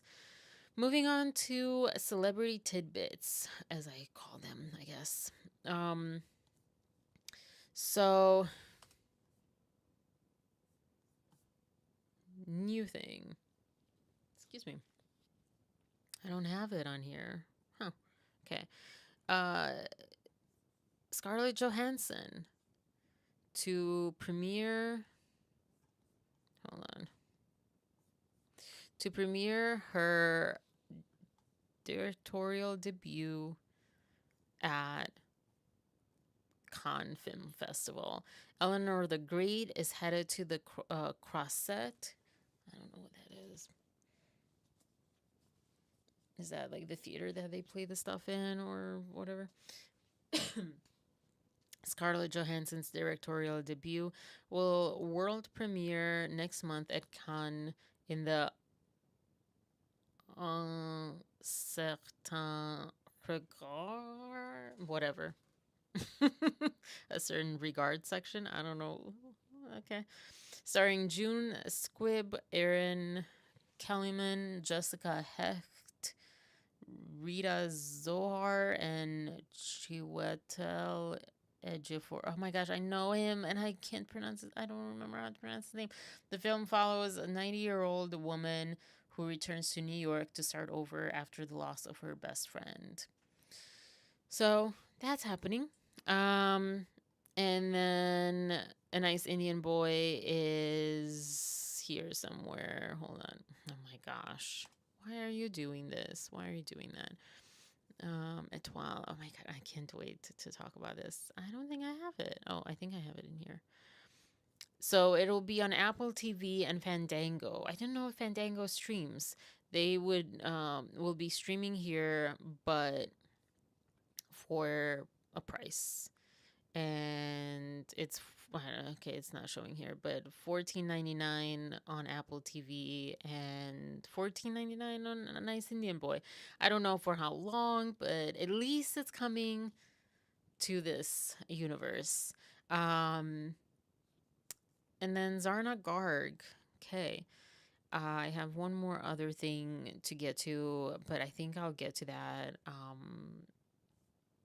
later. Natalie Portman. This is more like Justin Baldoni type territory commentary. So, Zarna Garb. Let me pull that up here. She was the mom in A Nice Indian Boy. Yeah. Like, oh, I looked at the camera. I'm like, oh no, you can't see me. This is her. We saw her on Seth Meyers, and this is Wayfair. This is A Nice Indian Boy. Where is it? Okay, I guess this is the only one I had open. She has a book out. So she started around 2019 or 2020, maybe 2017. I don't know. It's a little iffy because I think she said in an interview that she started around 2020 with comedy. She was a stay-at-home mom. She went to law school, graduated, and then she just dedicated 16 years to being a mom. And she felt like she was losing herself and just becoming invisible. I think maybe she was saying here. I don't know. Anyways, it's really interesting. She left India because her sister is here in Ohio, Akron, Ohio, and then she went to Case Western Reserve for law. And her dad wanted to marry her off as soon as her mom died from jaundice. And she said nope. And she was trying to get rid of that. And there we go. And she left from home. She stayed with some friends, and then she came here, and then she met her husband here, and they moved to New York at one point and had kids. I think 3 kids. Forget. And after 16 years of that, even her kids specifically encouraged her. They helped her get online. They would edit and film her like comedy bits and post them on TikTok or Instagram Reels or something. And yeah, they helped her get out there. So she became a stand-up comedian, just like that. And then not just like that, but and I have here. Yeah, she has 3 children. Mhm. Sorry. Apparently, Kevin Hart has a comedy competition. She won that in 2021 on Peacock. The Wikipedia says that she performed at an open mic in New York. Well, hang on, I can just put that over here too. Sorry. In New York City in 2018, and her first official stand-up show was in 2019. And then her debut romantic comedy screenplay. So she wrote a screenplay, I guess. How interesting. But yeah, A Nice Indian Boy was her first movie. And here she is. I don't know why I didn't Are you really gonna miss open this? We do this these training freaking once a things. year. There's 8. But she was on Jimmy Fallon talking about this. I want to talk about A Nice Indian Boy. Yes. Congratulations. It's got 97 on Rotten Tomatoes. That's fresh. Yes. That's great. I didn't even get the fresh. I'm so new on the Rotten Tomatoes scene. Amazing. They used to have a collagen, they used to have a probiotic. It is not amazing if you're making an ad for it. At first, you weren't sure you want to do it? No, I didn't want to do it. I was sure I didn't want to do it. You did not want to do it? No, because it's an excellent script and the makers are so good. The guys who made the movie are so amazing, great guys. I'm not an actor. So, I said to them, no, this movie belongs to like Meryl Streep. She should play the mother. You just roll her into a tanning salon. I love that. This is what we definitely need back, like this type of humor where it's like doesn't have to get personal, it doesn't have to get like really weird and offensive, but it can be funny too and real. But yeah, I actually don't like Meryl Streep, so I wouldn't say that. But when I reviewed the movie when I went to watch it, A Nice Indian Boy, I remember I didn't know about. She felt off. Like the mom felt like she didn't know how to act, kind of. And now I know because she's not ever acted. She wasn't planning on acting. She wasn't going towards acting. Excuse me. So yeah. Sure. She movie said to me, this is the role of a mother who is disappointed in her husband and kids. And I said, step aside, Meryl. I got it. Start polishing that off. How do we set up the movie for everybody? So the movie is the story of an Indian family, the Gavaskar family. Their son, my son in the movie, is gay. He's dating a white boy, but all is not lost. My son is a doctor. In the movie, I had to tell the director, I was like, you can't give me every problem. Something's got to go right for this woman. But it's a very love-filled story of how this family is trying to embrace the gay relationship and the white boyfriend, and everything they do is wrong. White boyfriend who understands, speaks Hindi, but understands better. I think they have a clip. Yeah. Photographer ये तो बात कर रहा हूँ ना पूछ रहा हूँ भाई क्या कर रहा है Dad. उनकी भाषा में जो होता है इसका मतलब वेला वो वेला उसे काम धंधा नहीं है बेकार Jay speaks Hindi. So something really fun about Jay is that he can speak Hindi. I understand better than I speak. Jay, would you like to stay for dinner? So yeah, I don't know. I love this movie. And apparently the one song that they used, I think it was the opening song. I don't know. Cost. I don't think I have it here. Where is it? I don't think I have it here. Oh, $70,000. Just one song in this movie cost $70,000 $70,000. I was like, what? It's one of the most expensive songs maybe ever. No. But yeah. I for some reason the filmmakers really wanted that. So yeah, she has a book. I will post like support her type of links, her Instagram and so forth. I already placed it on hold at my library, and I'm a library person right now. And then I already mentioned Karan Soni. Not only was he like in Deadpool, but he was like in Deadpool. He was like like, okay, sorry, not like that, but like he was apparently Deadpool's like BFF or something. I don't know. I did not watch this movie or franchise much at all, really at all. But he was the driver, and he was also he was in Deadpool and Wolverine. I'm saying like the world is small for these people. This is really crazy. But yeah, so he was the driver. Was it in this one that they show a clip? Maybe not.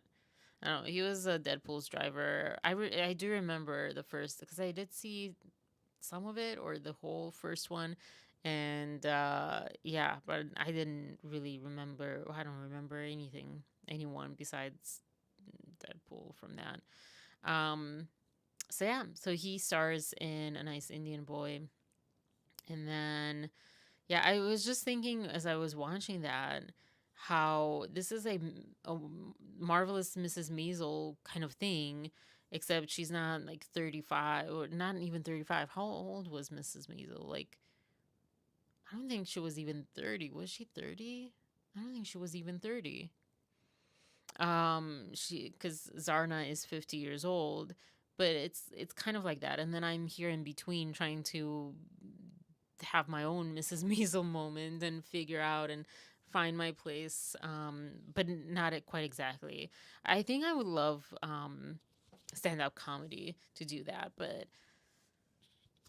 maybe I should do that. Maybe that should be a goal for this year. Just like one time try it. I mean, it's not gonna kill me. Like it's, I don't know. Hopefully not.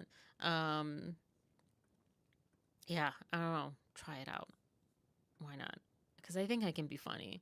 But like maybe I'm funny, kind of like Sarper from 90 Days, like funny in the wild, but not scripted. Yeah. All right. Moving on to. I might not do a Met Gala thing. I don't know.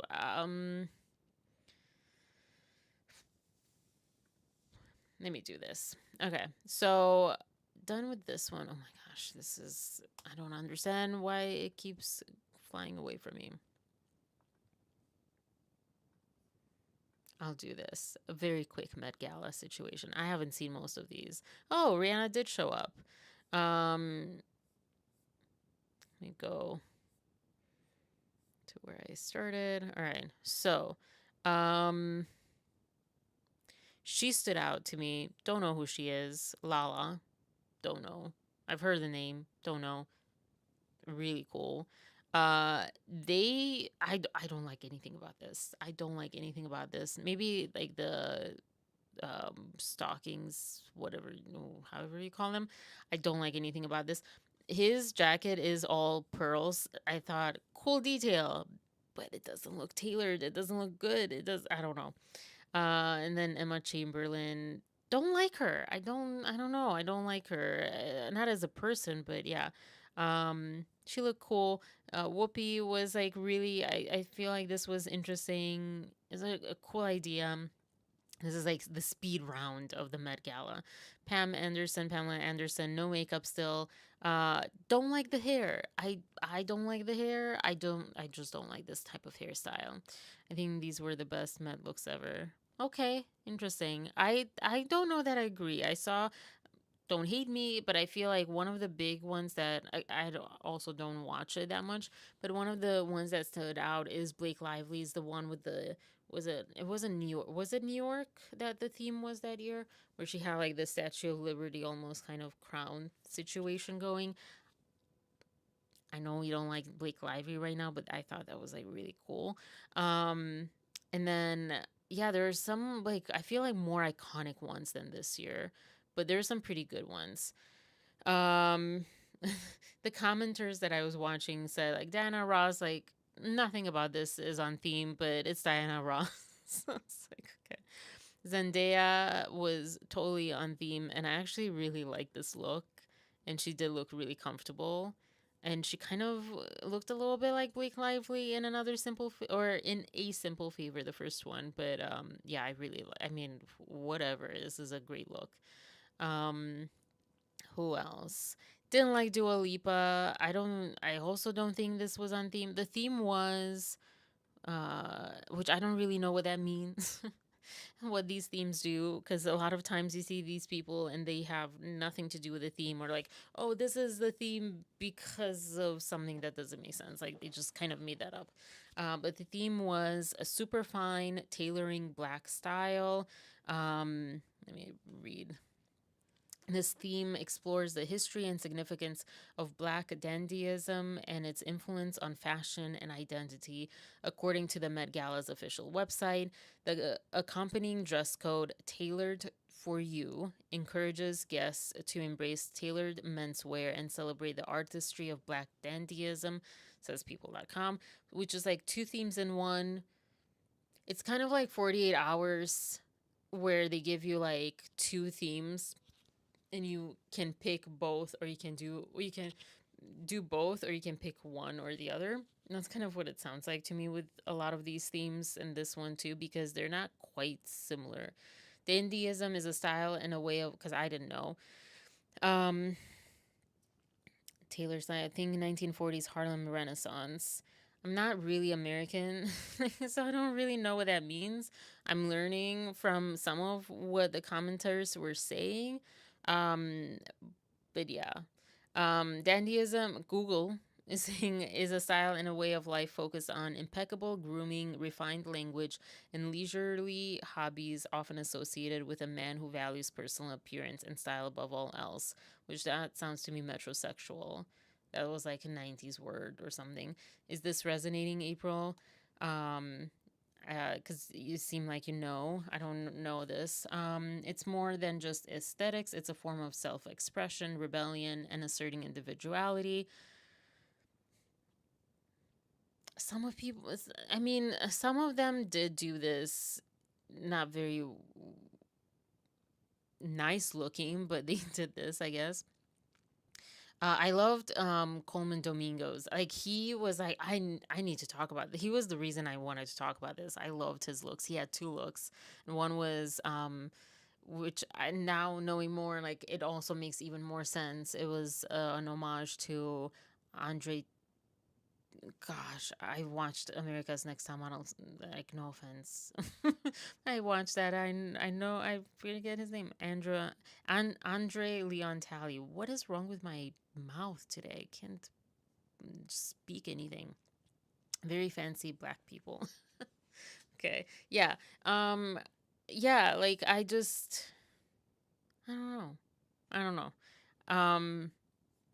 As far as like her, I don't know. I'm getting the 40s, 20s, 30s, the kind of like flapperish type of era look. I don't know. She was pretty cool. Sabrina can't talk today. Carpenter. Well, there's like also more like, oh, this is so cool. But yeah, let me like finish with this because I really love the details that Google gave. So key aspects. Sorry, in the context of Black dandyism, it's a particularly powerful expression of identity and resistance against societal norms and stereotypes. Key aspects being emphasis on a personal appearance, refined language and hobbies, self expression and individuality, rebellion and resistance, political intent. Is specifically rooted in asserting Black identity, challenging stereotypes, and asserting individual power. Fashion as a performance can be seen as a performance and a form of protest, highlighting the importance of style in identity. And historical context, 18th century Britain is where the term dandy emerged. with figures like Beau Brummel being influential. I don't know who that is. Harlem Renaissance, which you were talking about, April, saw black dandyism flourish as a way to express identity and push boundaries. Zoot Suit era, which reminds me of that one song. Is that curly, like blonde haired, not saxophone, trumpet guy? I don't know, whatever. The Zoot Suit era, the Zoot Suit. A flamboyant style from the 40s became a symbol of black resistance and defiance. And then modern relevance, Met Gala theme of 2025 and ongoing relevance is just black dandyism continues to be a powerful expression of identity, self-expression, and resistance in contemporary culture. So yeah, I'm surprised that's where is Coleman? I have his photo here if I don't get to it, but let me pull it up now because it's worth. This was his first look. This is how he came in.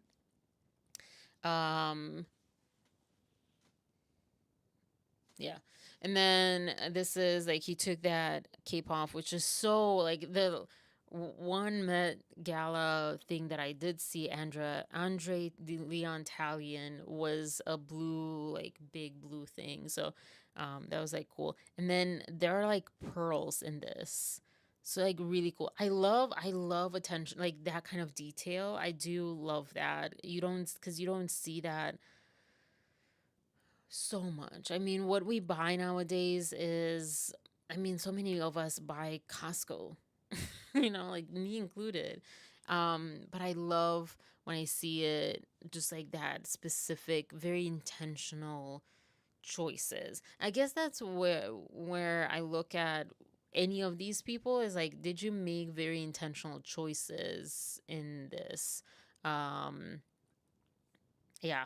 So, yeah, I think she was one of the people that I was like, I will never experience being young and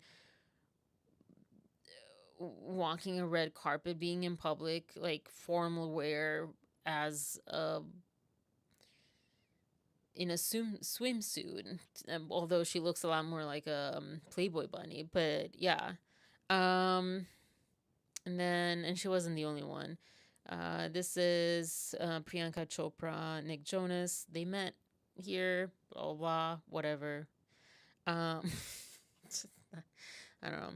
I didn't really like her look. I did like I love this fluff stuff. Yeah, it's a name. Yeah, there's a name. I don't know. I don't know fashion. And the lace was a very different thing because everyone was wearing like crystals or things, and I thought that was like really cool. This is Gigi, Blake's supposedly best friend, but not. I don't know. I did like her style, but not getting it again to the theme. But I almost never, like I said, I don't really watch these things, and I also just never get the theme unless it's like really in your face like this, or Coleman's, or yeah. This was okay.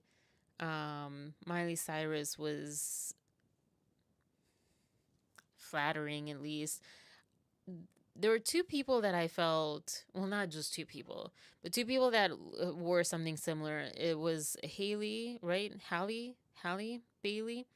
And I don't get this choice. I don't know. And I'm questioning, like, are we supposed to not be flattering to our bodies anymore? And is that like being challenged now? I don't know. Love the idea of this. I mean, this was one of like the top for me as far as like the idea, the concept of it. I just like I don't get it. The other person was Simone Biles, were pretty much a very similar thing.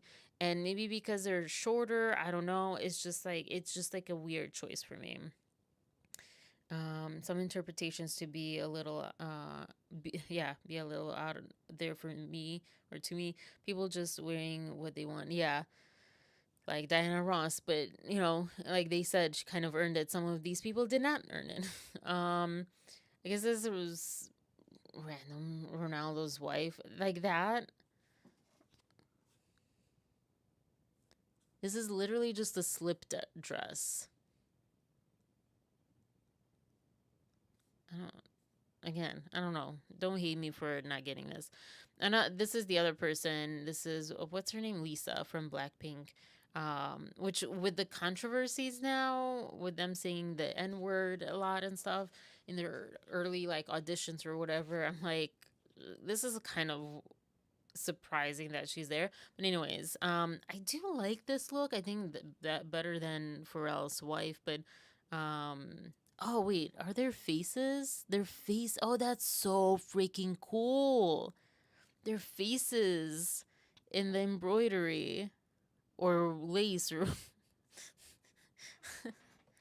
I'm judging fashion and I have no idea how to say. That is really freaking really cool. Really cool. Yeah. Okay, anyways. Yeah, it's cool. It just makes me uncomfortable. It makes me want to like cover myself up, but that's just me. Bad Bunny. I like that he was wearing brown in a lot of different shades of brown. I thought that was like ambitious, definitely different. I don't really like him or knowing about him because he reminds me of my ex's best friend, kind of only friend, um, who is, yeah, like he had a crush on this guy or something. I don't know, but I, yeah, I don't know. I should not say too much because maybe he'll put a curse on me or something. Don't know who this is. Who is this? No idea who this is. It's pretty cool. Oh, that's new. I liked her idea. This is, what's her name? Doja Cat. I liked her hair. That's like a really cool idea. Oh, Tyla. Oh, okay. I see that now. Yeah, I just saw like her once, I think. But yeah. Yeah, I like not flattering. I don't know. I don't like it. Oh my gosh, I grew up in the era of like the big shoulder pants and I hated every minute of it. I grew up like as a child. I never liked it. Even though I grew up with it, I don't like it. I don't like it. I don't like broad shoulders in general. Men, women, I don't care. I don't know. But anyways, but I like her incorporation of like herself, I guess, for her brand in this like tailored situation. But I loved the hair choice. The commentators also said like that was like really an awesome different idea to make like a hat kind of um what do you call it? Not look alike. Yeah, like a look like of a hat, whatever, with her hair. So yeah, that's like pretty cool. Didn't see this one. Yeah, that's like pretty cool, but I don't think this is oh, these are measuring tapes. Okay, take that back. I'm like, I don't think this is very themey in either way. That is pretty cool. Why do they put both of them? What the heck? That is really cool. That's really cool. That's really cool. I'm sorry, I'll stop saying that. That's really cool. Usher and wife. Um, okay. I don't know. For some reason, I feel like it clashes to me. Like, I can't really appreciate her or his outfit because of the white clashing. The commentator said they wish that it would be like reversed. I'm like, yeah, I think so, but for some reason, like he should have not worn that much white on top. It clashes to me. I don't know. Lizzo, I don't know. I don't like this stuff. This is more like a fashion choice kind of commentary on on my end. Like I just don't like this situation down here. But yeah, cool. I don't know. Shakira. also don't think that was very on theme. But okay. Oh, Kendall.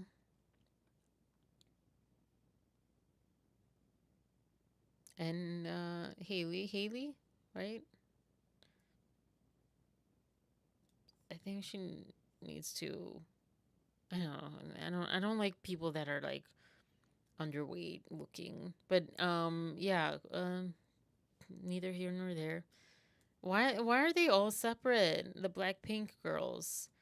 Oh, this is cool. This is cool. Ugbad Abdi. Don't know who she is. Really cool. That's Haley. I haven't heard about Cardi B in a while.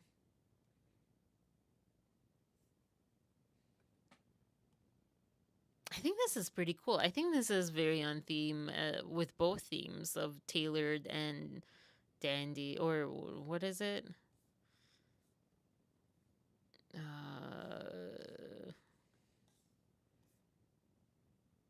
Dandyism. Yeah, I think that's like pretty cool. That's pretty cool. Oh, Kim Kardashian. She was the other one that I thought like that wet look that she had, even though I don't know, I feel like that was not great for her health or whatever, but I thought it was a pretty cool look, that one. Sure. From the front, I really like it. I think it's pretty smart. I don't know. Something about it really feels very on brand, on like, not her brand, but on the theme. Chapel, Chapel Rowan. Cool. She looks kind of like herself. Katy Perry. Oh, wait. Oh my gosh. That is really cool. That is really cool. That is freaking really cool. This is one of the top. It has to be one of the top. It's out there. It has the tailoring. I don't know. Yeah, that is tailored. Yeah. That is freaking cool. That is so cool. That is so cool.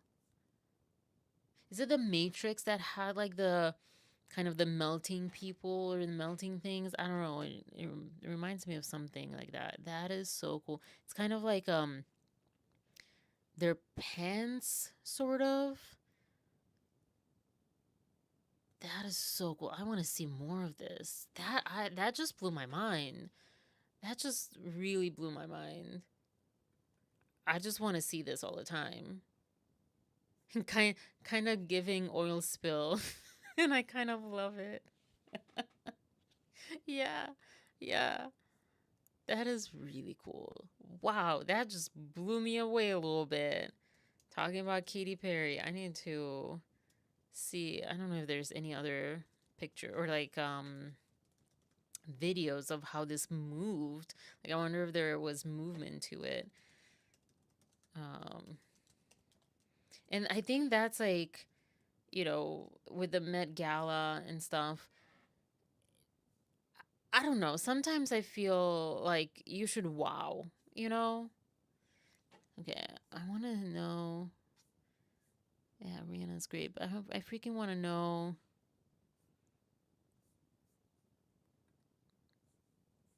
I want to see Katy Perry. All right, well, I'll play this on the.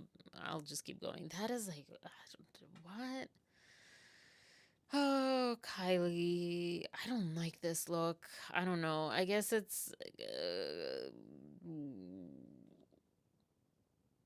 maybe a tiny bit on brand. I don't know. I don't like it though. I'm sorry. I'm like stuck on the.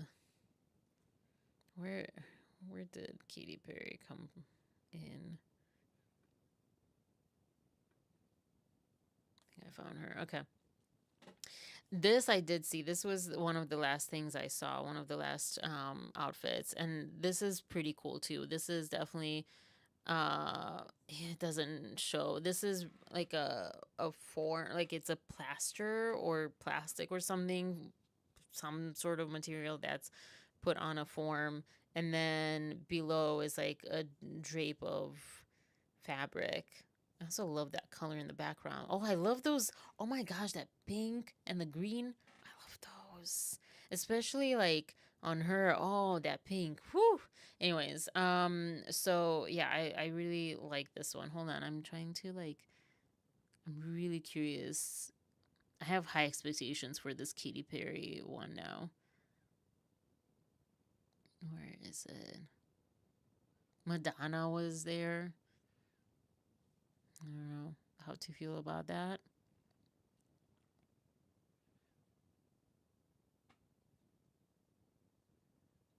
I think they're going backwards in this video. I hate when they make it so difficult. Anyways, Nicki Minaj.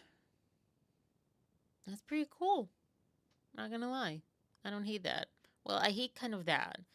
But without the bottom, I really like this. Like that part I love. All of this I love. This I don't love. This is clashing so badly. And this looks like from a department store. I don't know. Whatever. Rihanna, pregnant again. I mean,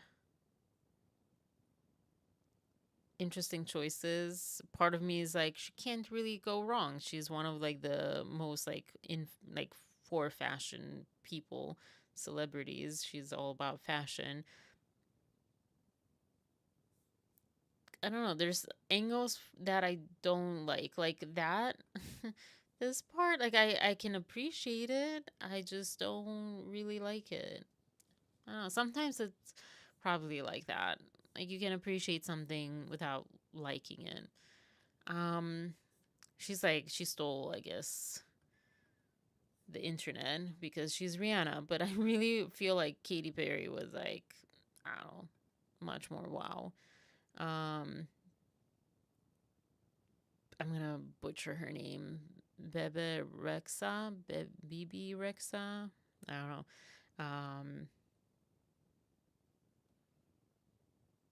Sure. I don't know. Don't really feel it. Lana Del Rey looks so different. Whoa. Don't like it. I just don't like it. Whether it's on theme, I don't care. I don't like it. Sorry. I was not going to cover every single one. There were like a couple of people that I saw that I guess that's the last one. Oh darn it. I don't know. There's some other people that I saw. Yeah,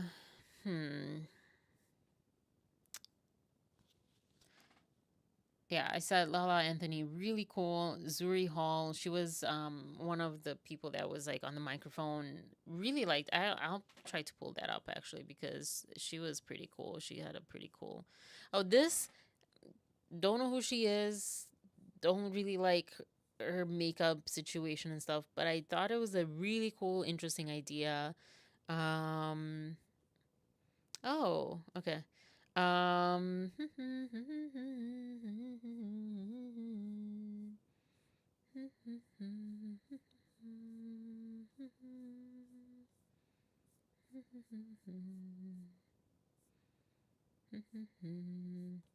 She was really cool. Coco Jones. Don't know who she is, but really, really cool.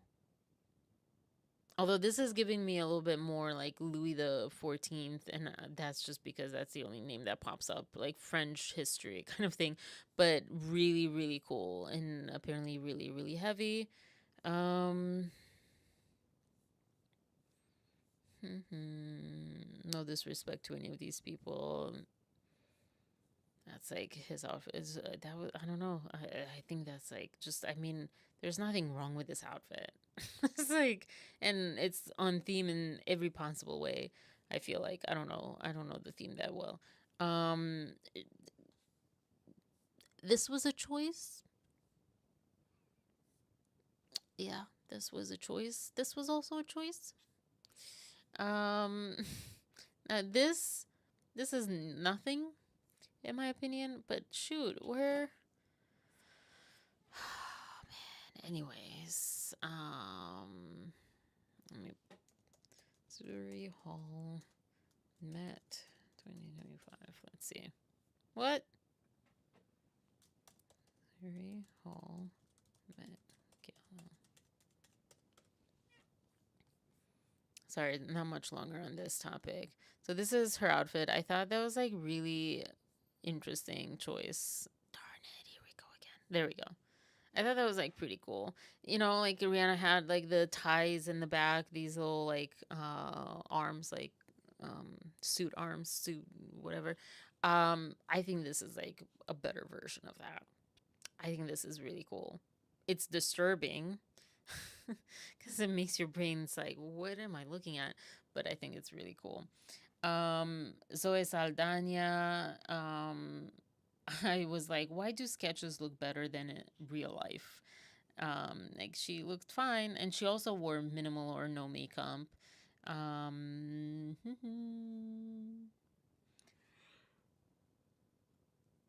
Simone Biles, love the color, love her. Just don't like the dress situation at all. Lupita Nyong'o. Oh my gosh, Lupita in her blue. I love that's like my favorite color. She was pretty cool. Let me see. Here we go again. Oh my gosh.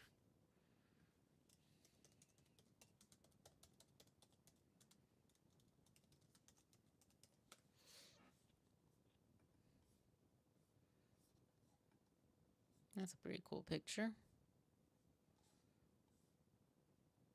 I think that's like giving all the themes. I think that's pretty darn cool. Yeah, Bad Bunny, Jenny from Blackpink, Dua Lipa. I don't like. Oh, and then Lord. Lord was an interesting one too.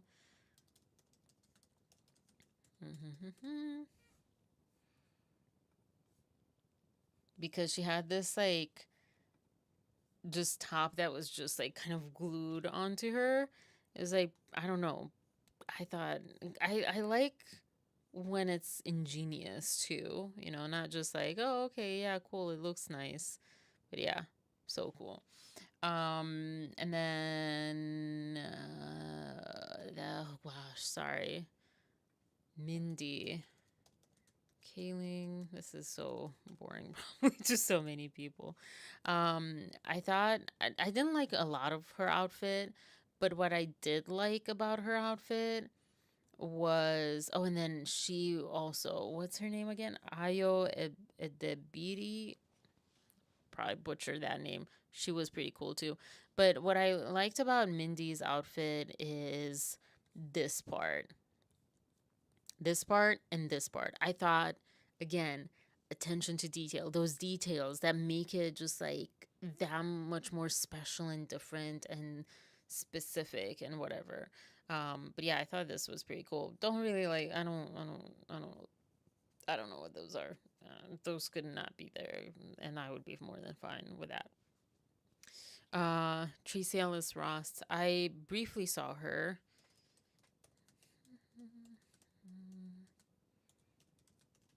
Oh, I didn't like it, but it was definitely different.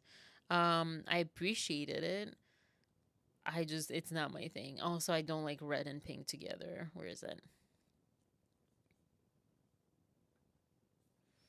Yeah, I thought it was interesting. Like, this picture doesn't really do it that much justice, but when you see her like walking in is definitely interesting. But definitely on theme. I just don't like it. She looks like she's boarding the Titanic. Oh, who was I talking about? Oh, Mindy Kaling. Yeah, she does. Yeah, yeah. Uh, Tyler Perry was also really cool.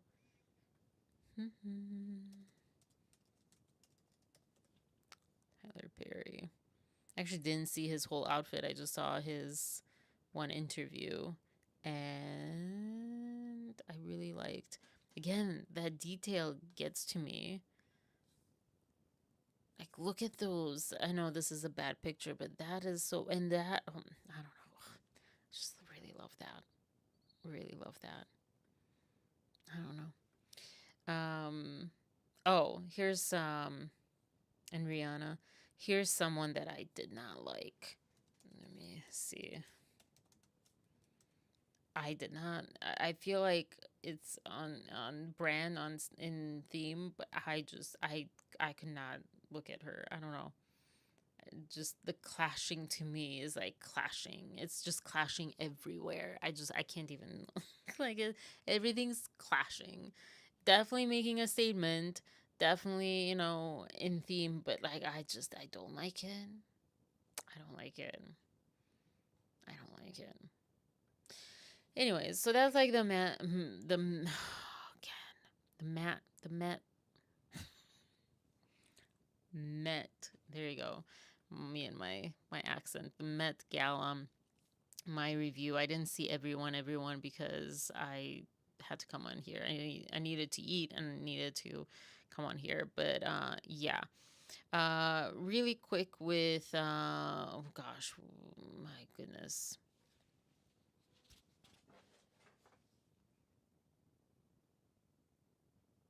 I'll finish with. I said that I will finish with Blake Lively because like you put at the end who you don't really care too much about, I guess. And there's a lot actually to her. Oh my gosh, how did the time fly? I really need to drink and I need to get like a better cup. Hold on one second.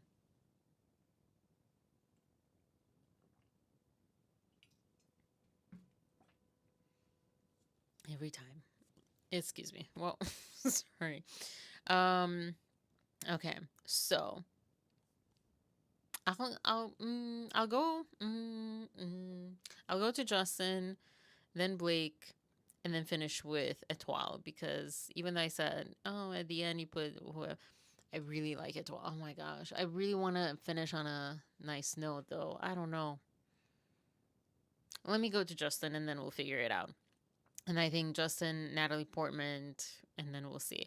So there's this one that I thought was interesting, and it comes in a little bit more. Let me like make myself small. I forgot that I made myself so big. Sorry about that. So this was an interesting. This is from their like, I call it. It's from Man Enough, not Man Enough, episode 1. But this is the Men Around the Table Talks series. I like to call it that way because it's like him gathering a bunch of men around a table at dinner time and talking about masculinity. So I loved this. I was just talking about this too today, but I love this sentiment. You think like to be emotionally disclosing, to talk about what you're really feeling. Well, doesn't that sound kind of gay? I think men often feel that. Now, I think for most guys it happens around 2nd grade. You look at kindergartners. You look at nursery school kids. They are happily playing together. No problems at all. They don't recognize race. They don't recognize gender. But somewhere around 2nd grade, I remember girls got cooties, and they were to be stayed away from. I don't remember that in school in Romania, but I remember that for some reason I started stomping on like my fellow classmate guys, especially classmate feet. I don't know why. I don't know why. It's so funny when you look back. It's like, are kids aliens? Sometimes I feel like we're aliens when we're kids, but yeah, it would start like just like it wasn't sadistic. It wasn't like to hurt them. I really just genuinely don't know why. But yeah, it reminds me of that cuz I'm like, yeah, I don't know that I thought like, oh, guys, girls, ew, whatever. I do remember that I was at this one guy's birthday party, I think in 3rd or 4th grade. I think 3rd grade. or fifth grade. I don't know. No, third grade, I think. And I remember I was the only girl there, almost like, I don't know if girls didn't show up or didn't get invited, but I think they didn't show up. And I was like, I wasn't kind of into this stuff, even that young. I just could care less about social constructs like that. And yeah, I don't know. I also he was like my first crush ever. And we had like our birthdays were like similar. We're both December birthdays, and yeah, he was cute. Anyways, but yeah, I remember, and I ended up with his mom in the kitchen mostly, not because of that, but because it had to be fourth grade, because I couldn't eat very well at that in that year. I had some issues with food. So, yeah, anyways. But I love that quote, and it was resonating with something else that I don't remember now. But this idea that when we're born, we don't see these social constructs that we just take for granted in a way now. Like, of course, there's like gender, and I mean, yeah. I think of gender as separate. This is how I was taught, at least. Gender is kind of how you see yourself, and regardless of your biology. And then, but this is a weird word for YouTube. Sex is what oftentimes people say gender, but it's not the same thing. That's like more your biology. That's how I grew up learning about it. Anyways, so we don't care. Like, humans are human, our fellow children, and we play the same, and then we don't care about all these things, and skin color and religion, ethnicity, language to a degree, especially that young. And then it starts going downhill. Yeah. And we learn to differentiate each other in bad ways, basically, like just creating more disconnection and not coming together, just learning to begin to like, okay, I'm pushing that person away because of this. I'm pushing that person away because of this. I'm pushing that person away because of this, because they're a girl or they're a guy or boy, whatever that age, or because of their skin color, or because they have this accent, or because they're from this region of the world, this ethnicity, or because they're this religion or political. I mean, like kids, whatever, different parents. There's some really interesting things that supposedly the Blake Lively and Ryan Reynolds family household is, teaching their kids or exposing their kids. So it's like, you don't know, but I know, like, excuse me, political views definitely, at least in Romanian households or in mine, like, I was aware of them. I don't think I ever discriminated against anyone based on that, even if in the household there would be, based on any of these things, even though in the household there would be kind of like, um, there was a lot of LGBTQ plus type of, uh, not discrimination per se, but not very good uh, perspectives. It was definitely like, oh, you better not be that sort of kind of idea, or like definitely putting down um like certain expressions of masculinity, ironically both sides of the spectrum of masculinity, both like the very tough and also the very like emotional. And yeah, so there's like those things, and somehow like I am so curious why it just doesn't stick to some of us.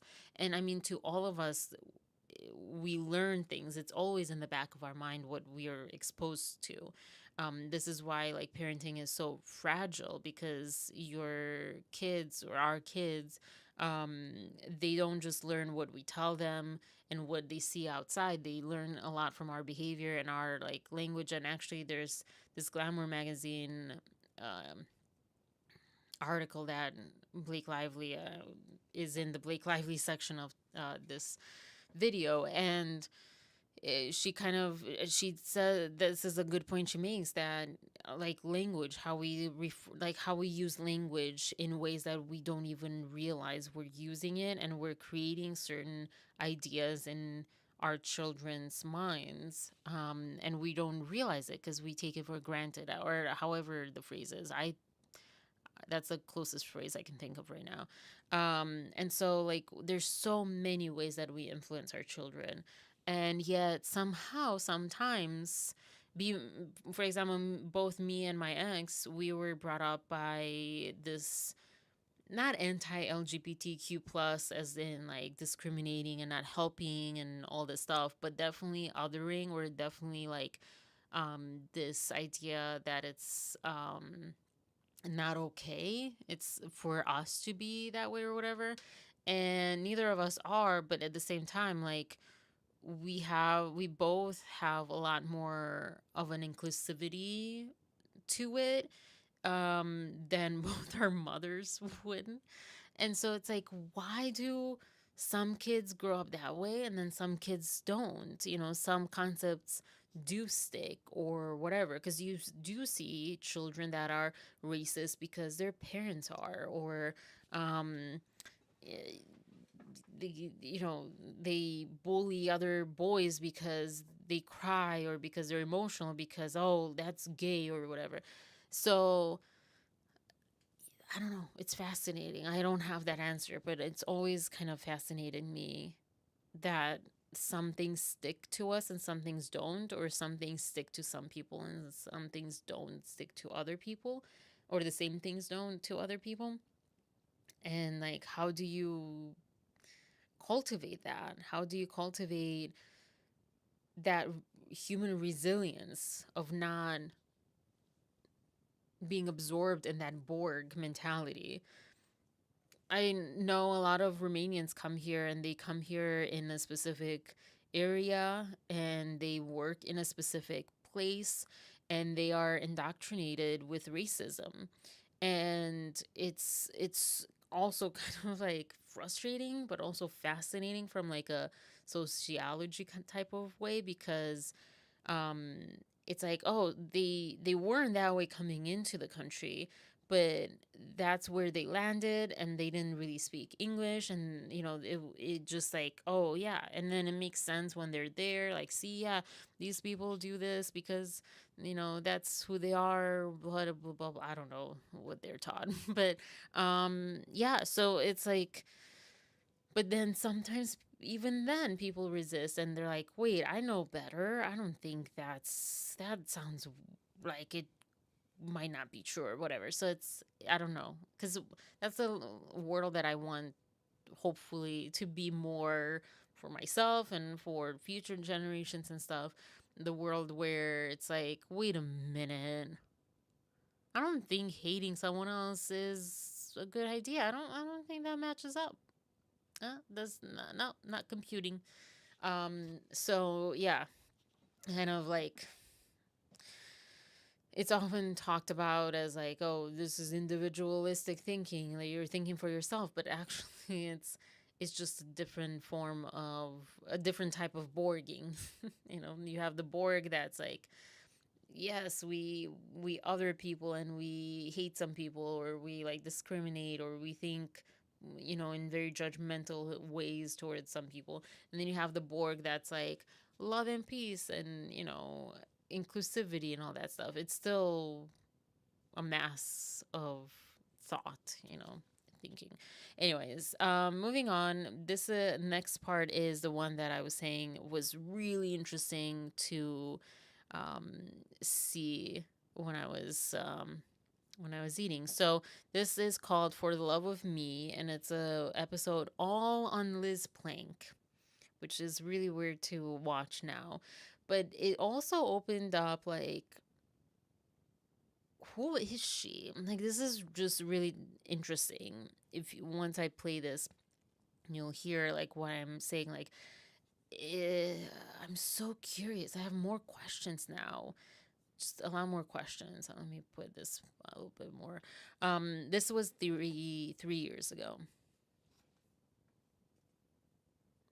And we want to know more about you.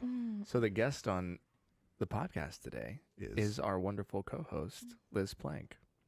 Because you know what, when the cameras are not rolling and you're not being Professor Liz, you have so much humor and fun and things and jokes and all the stuff, and I want to know some about that. Okay, I like that. And you also have some history in your life that I feel is worth.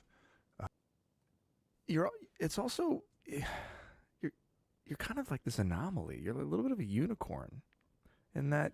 Well, this is where it gets a little uncomfortable with what we know now, because the first part was like, well, that was also kind of uncomfortable. This is what made me think, like, how did we get here? And there's a part in this where I feel like, was she a victim of Blake's? And I say that because she has her own problematic things, but because at one point she reveals her insecurity and where it comes from. And I'm like, when people want to use other people, they use people that they can tell, like, ooh, they don't feel very highly of themselves or whatever. I sense their weakness in that sense, and I can infiltrate myself in there and then win them over and say, no, that's really the bad guy. I'm not the bad guy. That's the bad guy, or whatever. And this is also the other part of like radicalism, as far as like feminism, anything that's like on the radical end of the spectrum, or, you know, in the extreme, because you're a lot more likely to be influenced, to be manipulated, because you're so radicalized, ironically. So I wonder if that's kind of what happened with Liz, or if it was all just like a whole, I don't know. This is interesting. of all of the things that you could choose to have a career in, being a journalist and making, funny videos and, all of the types of things. Your first book, you chose to write about men. I know. So weird. And you're a radical feminist, intersectional feminist, and you are writing about men, and you have a jewelry line. Which that is not telling us much, because you can write about men in so many different ways. But then he says that she has this jewelry line called Let Boys Cry. So it's like, how did we get here? Boys cry. You really love men. And she really loves men, and yet she dropped them in a second. And the thing is that she was with these guys at least 3 years with the podcast, talking about confronting them, because there was one episode that I know of quite well, but I don't remember which one it was, but where she confronts Jamie, saying, women know more about sexism or about like what men do wrong than men can know, because they're the victims of it. They feel the consequences of it. And I thought that was like a great point. So like she has these dialogues with them. It's not like they talked about candy or like cookies or whatever. They had a cooking show and they don't talk, but this is their co-host that they spoke so vulnerably on both sides. They had so many deep conversations. They went through so many different things. So it is really odd to me that she just dropped them. And that is really why I was more at the beginning more on Blake's side. I'm like, she has to be telling the truth, one, because like who will like legally put things out there that are not true, but also because of this, because that's the idea. Like, their co-host, a woman, dropping them from a podcast called Man Enough, where they talk about masculinity and, healthy, toxic, whatever, and all this stuff. They explore all these things. Like, if she drops them, it has to be true. There has to be something there. Except she only drops out of this podcast with them after Blake Lively's thing. And that was, to me, like, but. That was the but to me. Because if she was feeling SA'd, or whatever, uncomfortable with them, or she felt like they were like terrible people, terrible guys, problematic guys, she would have dropped them before. And that to me was the only reason that I felt like there's something else going on probably over here. Is this the look Blake is talking about? What look? This look? Jamie's look? Blake must have really convinced her that she was deceived by these men. If that was the case, I can understand why Liz might have felt so turned off. Yeah, like I don't mean to say that Blake is like this mastermind, this like evil villain from like a James Bond movie where she's so amazing and manipulating, but there are those people, and there are those people who are very susceptible to that kind of being won over and deceived, manipulated, swayed a certain way. And I don't know. I don't know if Liz is. I don't want to give either of them more credit than they have. I don't know. It's really odd. Especially, it's just like so clashing because we saw the evidence pieces, and there are definitely things that were maybe I can see how it could be uncomfortable for Blake or something, but not in the SHSA type of uncomfortable. So yeah, it just doesn't add up. Like, no matter where, it's just so confusing. I think she was in cahoots already with Blake. Yeah, like I don't know, 3 years ago. I don't know. I'm just so curious about I this. love what you have done with your career Mhm. and your life. I love that you have been willing to come onto this podcast a lot. I've had a lot of conversations with women who say I could never do what Liz does. Oh, interesting. You didn't tell me that. Well, Why do they say that? Why I do you gotta think they say that? I gotta save things for the podcast. Because it's not easy Yeah. to sit with men and have these conversations when for so many women it's life or death, as you've brought up to us.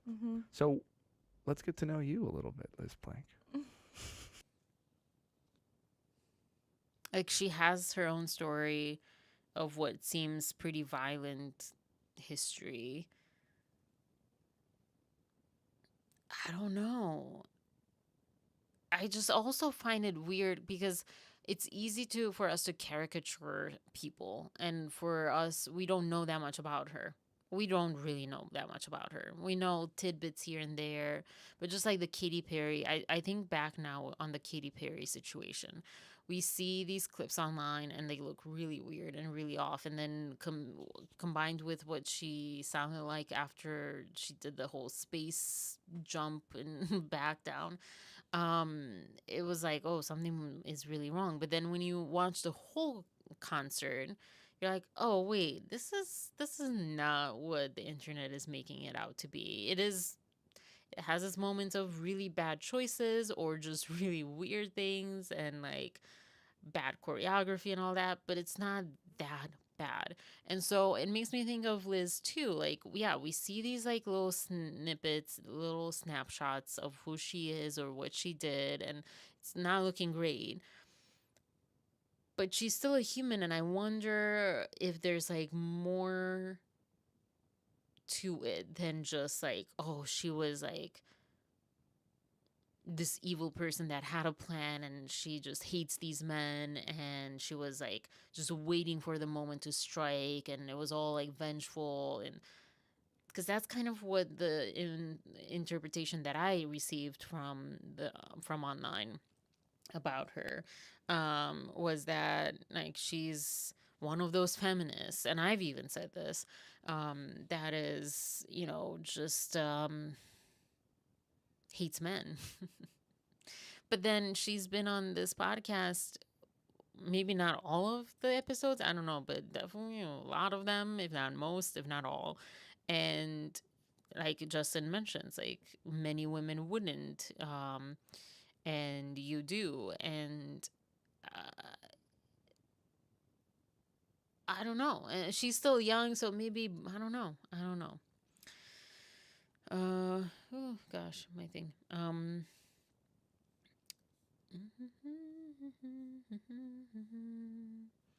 Swayed so easily. I think she used Liz's obsession with feminism against. That's what is kind of like making me wonder. Yeah, that's like what I was. You put my thoughts into words so much better than I can put my own thoughts into words. April, constantly claiming that Justin was a fake feminist, likely really offended her. Yeah, it could be. I don't get it either. Blake was probably working her. That's how she manipulates these people and works. Yeah. I mean, because I was kind of, my massage therapist didn't know anything about the situation. I was like, well, I can tell you about it in my mind, not so much externally. But he was, I guess, curious enough to hear about it. But yeah, I was like, if you want to hear about it, I'll tell you about it. But I don't feel like, you might want to hear about it.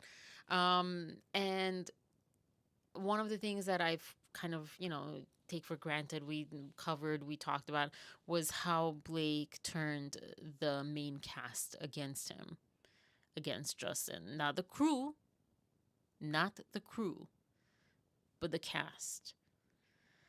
And that happened. And we also have her talk about, yes, albeit when she was younger, but we also have her talk about thinking of turning the Gossip Girl cast against Penn Badgley. So, I don't know. I feel like, let's not, again, like, her, Liz playing, Brendan Sklenar, all those people, yeah, they deserve their consequences, and they deserve their, justice or whatever. But I said this about Brendan too. Like, let's not underestimate the power when someone really wants to use us, and they know how to do that with people.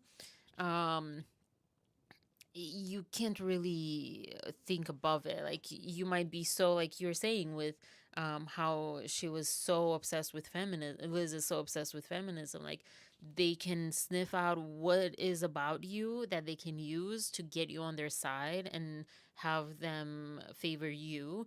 And I said that right? I think so. And then, like, target the person that you want to be targeted. Some people can do that. And it seems more and more what Blake and Ryan, what they're coming out, is like just really deceptive stuff. Like, really, really, really bad looking stuff. So I don't know. Hi, Rabia. Welcome. So I'm not saying, oh, we should love Liz Plank. I'm not saying that. I'm not saying hate her. For 100%, I'm not saying hate her. That we shouldn't hate her. But have a problem with her? Yeah. I mean, I don't know. I still don't think it's right what she did. But it's interesting. I always want to myself to do this, and also bring this to this YouTube. That, we can get very excited in one direction, or very like defensive or whatever, and it's okay even if it takes a while to be like, hold on, let's take a breath. Maybe it's not what it looks like. Even though it might still be bad, it might still be bad with nuances.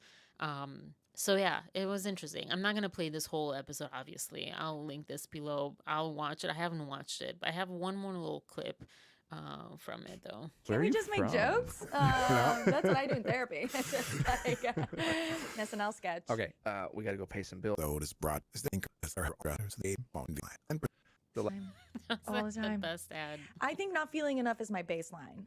It's a little scary how I'm realizing through a lot of deep work, doing the work. Me and my friends might have this joke of people who are like, I'm doing the work. That means that they're not. Like people who say that when they call it the work, they're not doing the work. Obviously, it's a joke. If you say that and you're doing the work, I'm very proud of you. Is it kind of like people that say like, oh my God, I hate drama? Yes, they definitely. They're the ones who started. Oh, I hate drama. Does that mean that my ex loves drama? Because he was the one that said he hates drama. I don't do drama. I don't. I was like, whoa. Drama. Oh my God. Yes, it just. But he definitely caused some drama. It just like. By the way, did you hear about that? Exactly. And drama always surrounds them. Like, okay, come on. So I don't even know what I was saying. Yeah, feeling not enough is definitely a baseline for me, and I'm realizing it is as a result of growing up in a really dysfunctional environment inside my home, and not it's no one's fault. No one abused me or hurt me. And this is like so cool. This is like independent of what's happening with all of them. This is such an interesting idea that I was literally thinking about. I don't know if today or one of these last couple of days, maybe 2 days ago, because Saturday was a really rough day for me. And I felt, like she describes a little later, invisible, like all around. And I know I don't feel that way here. And that's why a lot of times I'm like, this is such a nice break from reality in a way, but also part of my reality now. But sometimes I feel definitely very invisible. But that's what I'm saying. Like when someone feels that way, or they have deep wounds of not being liked or not being seen, not being heard, not being validated or not accepted, included or whatever, if someone sniffs that out, they can use that so easily against you. The way to combat that is not to build more walls, because actually no wall can prevent that. Walls are very deceiving. We think that it prevents things like that, but it actually makes us more weak to that stuff. It is therapy. It is like dealing with it. It is acknowledging it and knowing that acknowledging, accepting that's like part of you. Because if you know it, then you're a lot more aware to like sniff people out in a way. But that's what made me wonder, like, I wonder if she isn't as like evil as internet is painting her out to be, and as heartless and against these coworkers of hers. And she was just kind of roped into it, pulled into it, against them. And so that's what actually made it hard to see.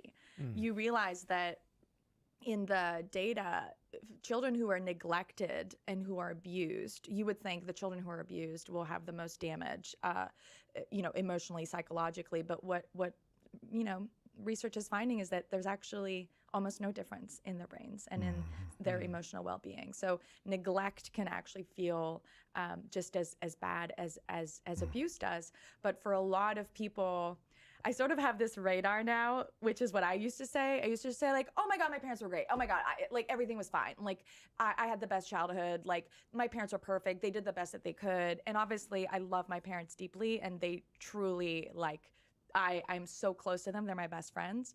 But that being said, I've realized with time that a lot, like 99% of my personality is coping mechanisms.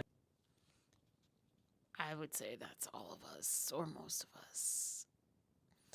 When I met my ex, I remember because my love for him, although at that time it was like a budding love, not quite what it transformed into, like real love, but it was like it wasn't just attraction or whatever. I really liked him. I really wanted to be with him, and it overrode my coping mechanism of protecting my coping mechanisms. And for the first time in therapy, I was like, maybe I'm defensive of not my personality, but of my coping mechanisms. I didn't phrase it that way then, but I would phrase it that way now.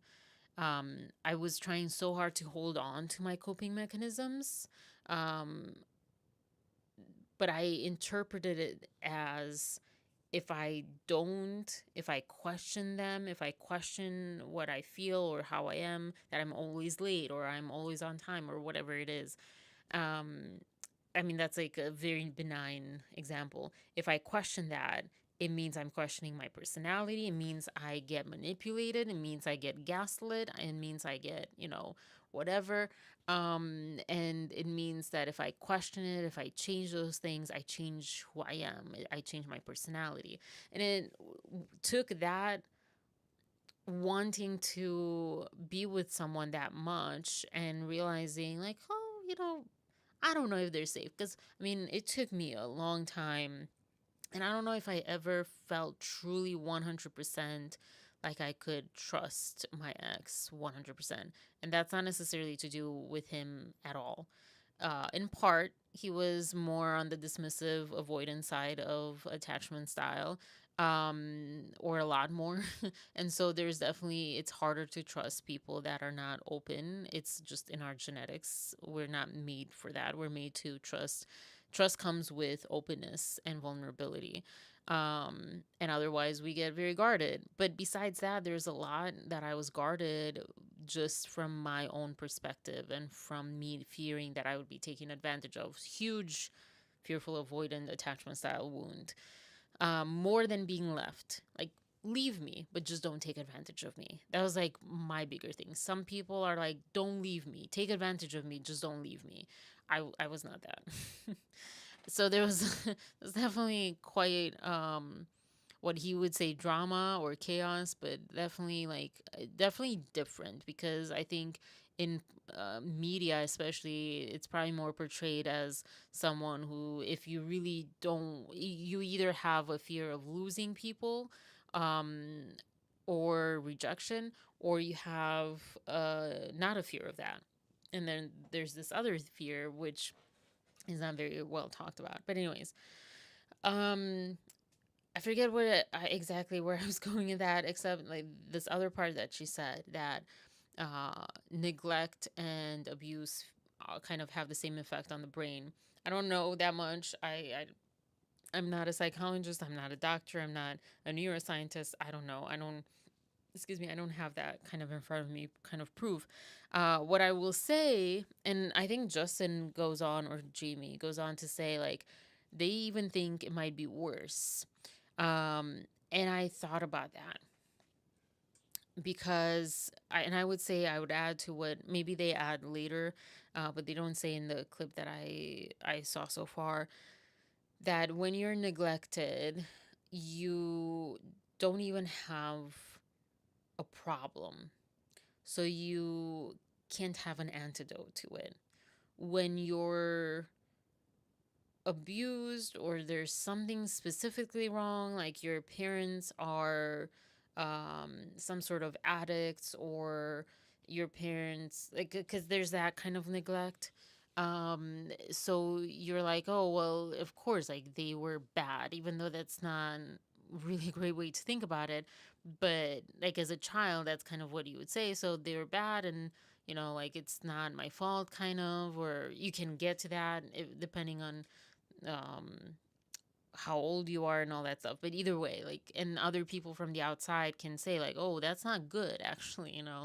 But when you're just with normal parents and they're just parenting and they're just not the most healed and the best, at knowing how they affect you in this kind of way of neglect or making you feel invisible, then it's hard. It took me a long time because I was kind of this person too.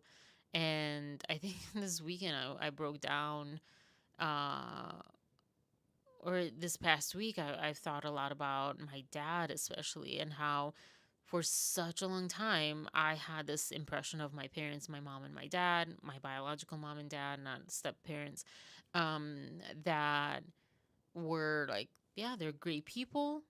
You know, my childhood was great, just like she was saying. Um, and though that can be true sometimes, I think a lot of times we that's like the hardest healing to do because you don't recognize there's a problem because it's not so obvious. And when it comes, like, my parents, the same thing, they didn't abuse me, they didn't like do anything that was like that you could name and call out. It was just this underlying tone of unhealed stuff that they kind of passed on because they would react a certain way because of that to me, or they would talk about others, or they would talk about certain things. So yeah, I don't know, I resonated a lot with this bit. And again, it made me think, even though she says that she's been in therapy and all this stuff, I'm like, it's, how did we get here? It's really odd. And so you might want to say, like, well, then she's saying the truth, or she and Blake Lively are saying the truth or whatever. And it's like, no, I still don't feel that way at all from what we've seen. But it's weird. The combination with Liz is weird. And I feel bad if it is that she just kind of got roped into Blake Lively's whatever plan for whatever reason. Coping. That I developed as a very young child that allowed me to survive, which is really exciting because, like, oh my God, we made it. Can be just as damaging, and I would think in some cases maybe more. Not all, but in some cases, because people that are abused, you can point it out.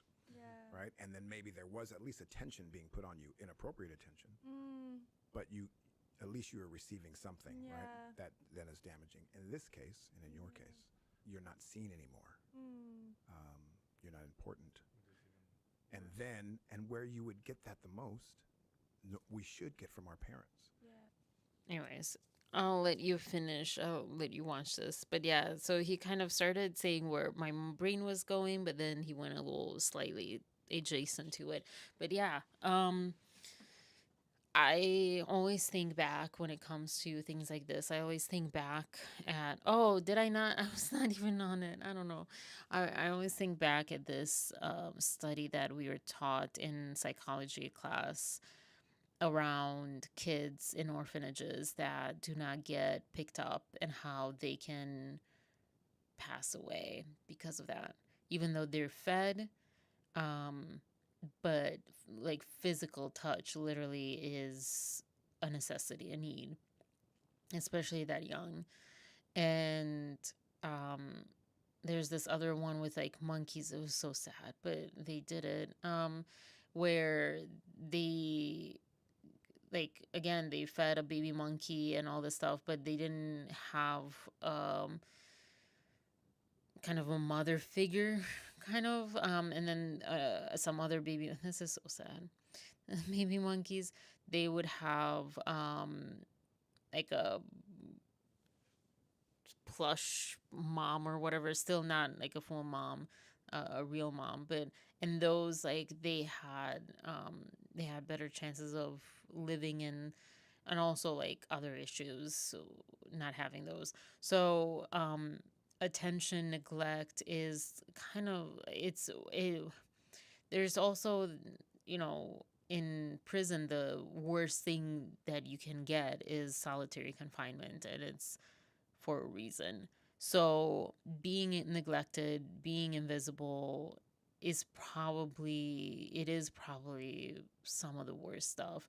And being, abused and things like that can also, if it leads towards that path, that's, I think, where it's like it's the similar thing and the similar effect on the brain, especially. I don't know. This is partially, I'm telling you little bits of like science that I know of, and also then my personal theories and things. But yeah, I thought that was like very interesting, and it just popped up. Um, Speaking of kind of this stuff, not exactly, but kind of in that kind of general realm, I came across this, and you'll see. I don't know if you'll see it, but let me pop this up.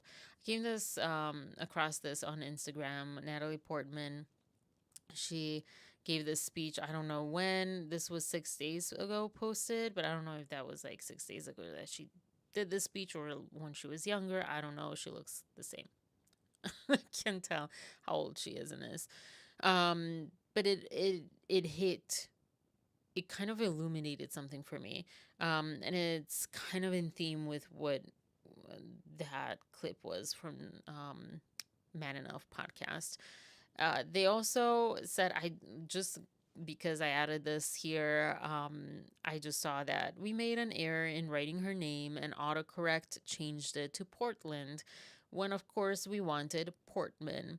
By the time we noticed, it was too late to edit, so we deleted the entire post and reposted with the correct spelling, but we had already shared this version, so it's still doing the rounds. So yeah, I didn't even notice. And the message is so strong. I don't. Okay, not really taking away from the message. At least in my work and my art would have a human response. I excitedly opened my first fan mail to read a rape fantasy that a man had written me. A countdown was started on my local radio show to my 18th birthday, euphemistically the date that I would be legal to sleep with. Movie reviewers talked about my budding breasts in reviews. I understood very quickly, even as a 13-year-old, that if I were to express myself sexually, I would feel unsafe, and that men would feel entitled to discuss and objectify my body to my great discomfort. And I'll post the rest, but for the sake of time, because I can't believe this has been so long. This was like the biggest part. I didn't really realize. I've been talking quite a lot about how I feel like, maybe more in my vlogs, I feel like for a while, like covering up, not wanting the attention, and in general to a degree. And it wasn't always like that. And it definitely, I feel the same thing, that at some point my subconscious learned it is unsafe for me, because if I wear something, if I say something, if I dance a certain way or move a certain way or whatever it is, look a certain way, then I may not get the comments. I may not get the whistling on the street that I would if I was in Bucharest, in Romania, the major city, capital, or New York, which I did get once, and I was both like disgusted and proud. I was like, yes, my first and only, thankfully, which is really weird to think about, but it was something that I did hear about. But until I was a certain age, I don't even remember, but somewhere around, I think it was when things happened. I think it was when things happened, in like mid-20s or so, which ironically I spoke about on my vlog today, which I'm so behind on editing. But yeah, anyways, and that's when I kind of realized that, because it was suddenly put on me more, that it was how I behaved, or somehow my responsibility, that this person cheated on someone else with me, and how they saw me. And because up to that point, I really naively, foolishly believed that if some guy was interested in me, and I hadn't really had much of that, but if some guy was interested in me, he was interested in me. It wasn't because he just wanted someone, it didn't matter who, or even if it was like that it mattered that it was me or whatever, but he just wanted to like get um a need crossed off or something, is how that man specifically talked about it. And I think that's when it changed for me, and I was quite old, not 13. This is like horrible 13-year-old. Probably in some ways I knew earlier, but it didn't really affect me. It didn't get into my subconscious because I felt quite strong and quite confident, and I didn't feel like I was being objectified, even though I probably was. But that's when it changed. When I understood that I wanted to cover up. I didn't want anything to do with it. And to this day, like even now, sorry, I'm getting like emotional. Even in this one Zumba class the other day, that they play this, on the hood song or whatever the song was. And I felt like it was so overly sexual, and I literally just felt in my body like it was like trauma triggering, even though I don't have any specific trauma to it. Um, but yeah, and then when I saw this just a couple of days ago, I was like, oh, it makes sense. It makes sense. I don't feel safe. It is such a like shift in my mind, and I used to read, of course, like about like how in India, women are blamed, and not just in India, but that was an example in college. Women are blamed for being assaulted or raped, even though she said the word, um, based on what they're wearing and stuff. And I thought that's absurd, that's crazy. But again, I heard about it as a concept. I didn't feel it on my skin that way. And once I felt it in my skin, that I didn't want to do this. And I spoke about this. Uh, I don't know. I get kind of confused with, vlogs and this. But at one point I said this. Either way, I'll say it again. This is a huge thing that I can't really relate to Blake Lively, because even if we don't see that something was SH or SA or whatever to me, but to her it was, let's just say, supposedly, theoretically, if she felt that way, I would not want to expose myself in any kind of way. Which also makes me think, if she truly felt that way on set, I wonder if she had an experience. My one friend said, even just like giving birth and just being pregnant sometimes, and with your hormones, sometimes that can like manifest that way. But I wonder if she had an experience with someone else that she's not speaking up about. And then because of that, but she somehow had to like shove that down in her own mind. And then she comes onto this set, and I'm not saying this is what happened. I'm just saying I have thought about this. She comes onto the set, and any little attention is like, whoa, like that's too much. And she feels objectified. She feels this or that. It doesn't quite match up, because then you have Deadpool and you have other things going on.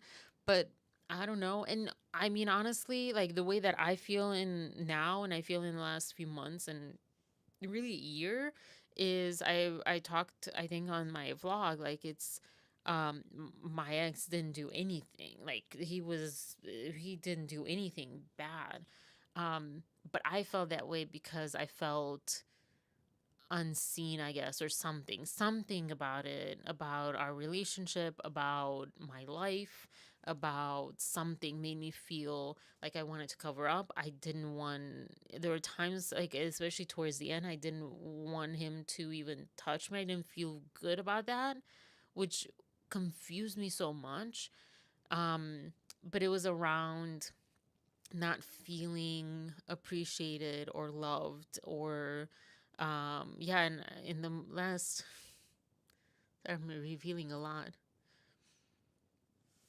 in the last like few weeks or a couple of months, like I remember thinking like I want him to see this, and I want him to understand that I'm waiting for him to like show me that's not real, that he actually does care, that he actually does love me. Like I was waiting for that, and then kind of got the opposite.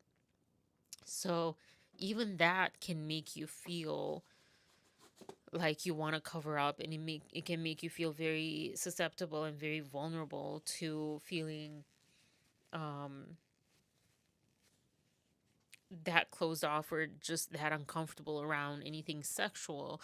So if that's, with Ryan, we don't know their relationship. Even something like that, if they're disconnected, if they're having a bad year, not saying that they're like terrible with each other. They seem like they're made for each other, but anything, there's a lot of statistics around like women giving birth, men, kind of go further away from them or whatever. Like there's so much around what Ryan is potentially like that is not very favorable. So even that can make her feel that heightened and maybe perceive things. It seems like more than that because she took over the movie, and that's where my disconnection comes in with like I wouldn't do that. Like if I was feeling uncomfortable to that level that I call it SH or SA, I wouldn't I wouldn't take over more of that movie. I would just couldn't wait to get out of there. You know, if I wouldn't speak up, I would just do my job and then leave, and that's it. if that if that's how it would be if I was in that kind of shoes. But again, everyone's different. I don't know. But that's another layer where it just doesn't quite add up for me personally. Like even when you're not actually experiencing actual SH, but you feel certain something uncomfortable, you still feel uncomfortable. And I don't know. This is nothing new, but yeah. But I don't know. I just really wanted to share this Natalie Portman bit because I don't know. I just didn't even think about this. I don't know. You can hear it in her words. Yeah, it's really sad. And she goes on. I had something happen to me in my late 20s.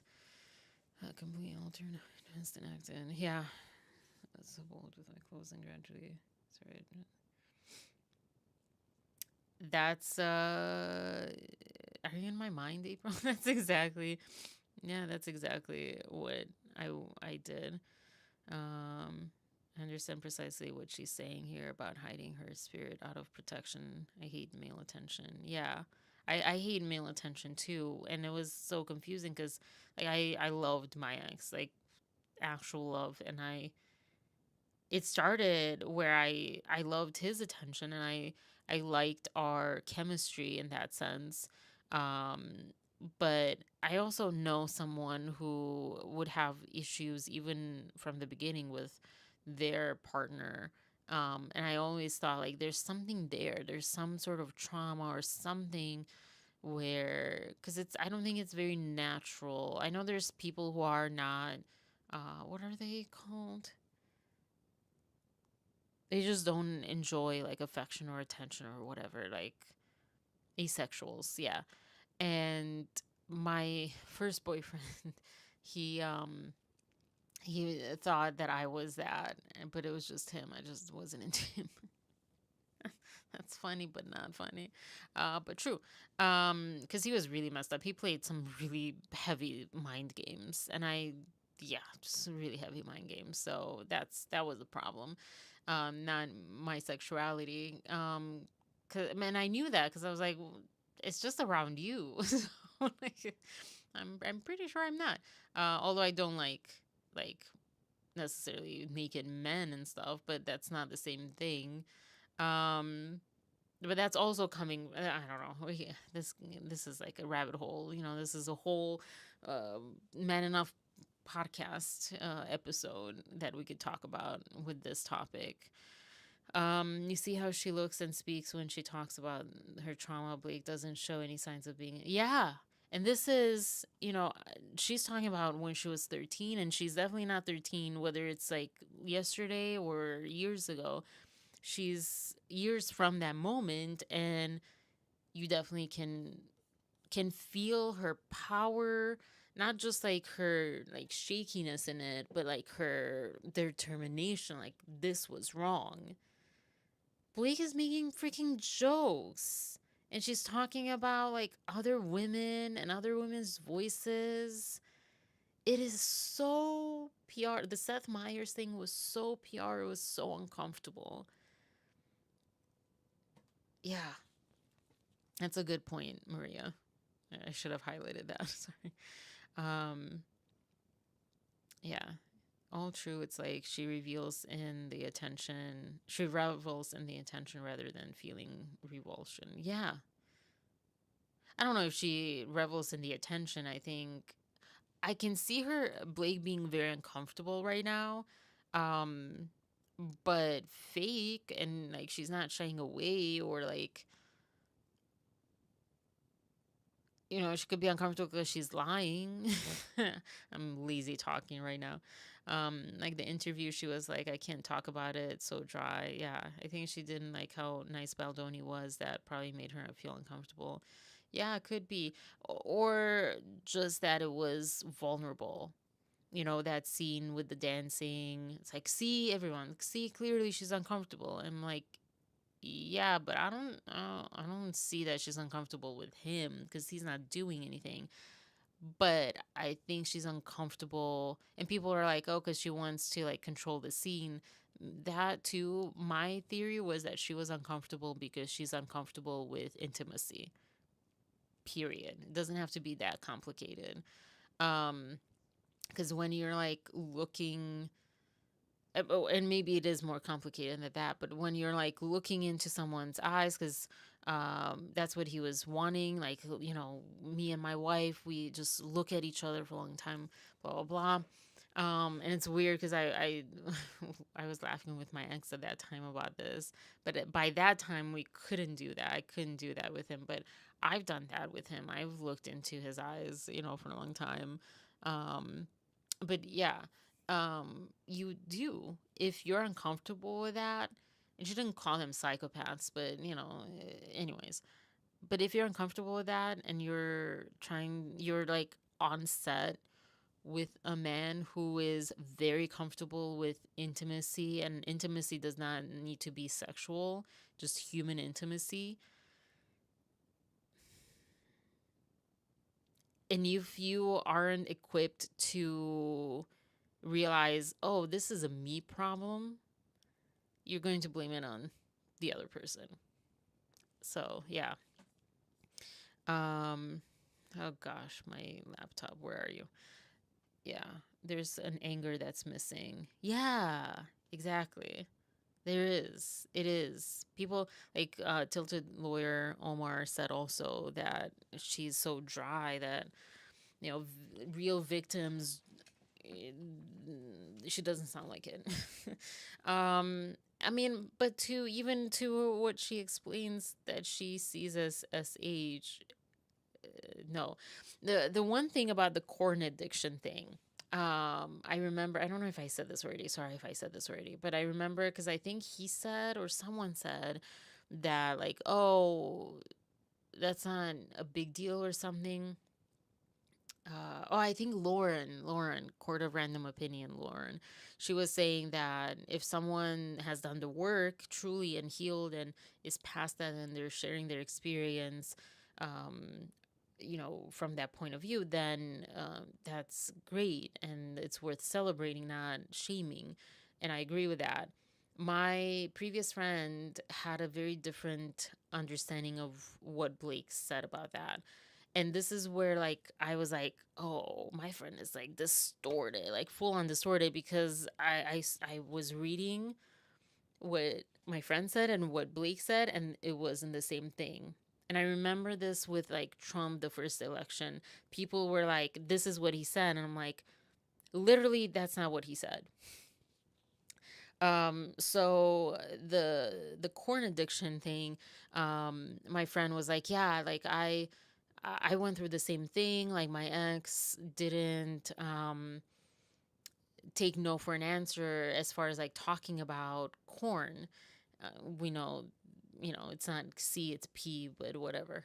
And I was like, yeah, that's weird. It was hard for me to even understand and comprehend how, like, what was he getting out of it, just talking about it, like not forcing her to watch it or whatever, just like talking about his previous addiction to it or whatever. I don't know.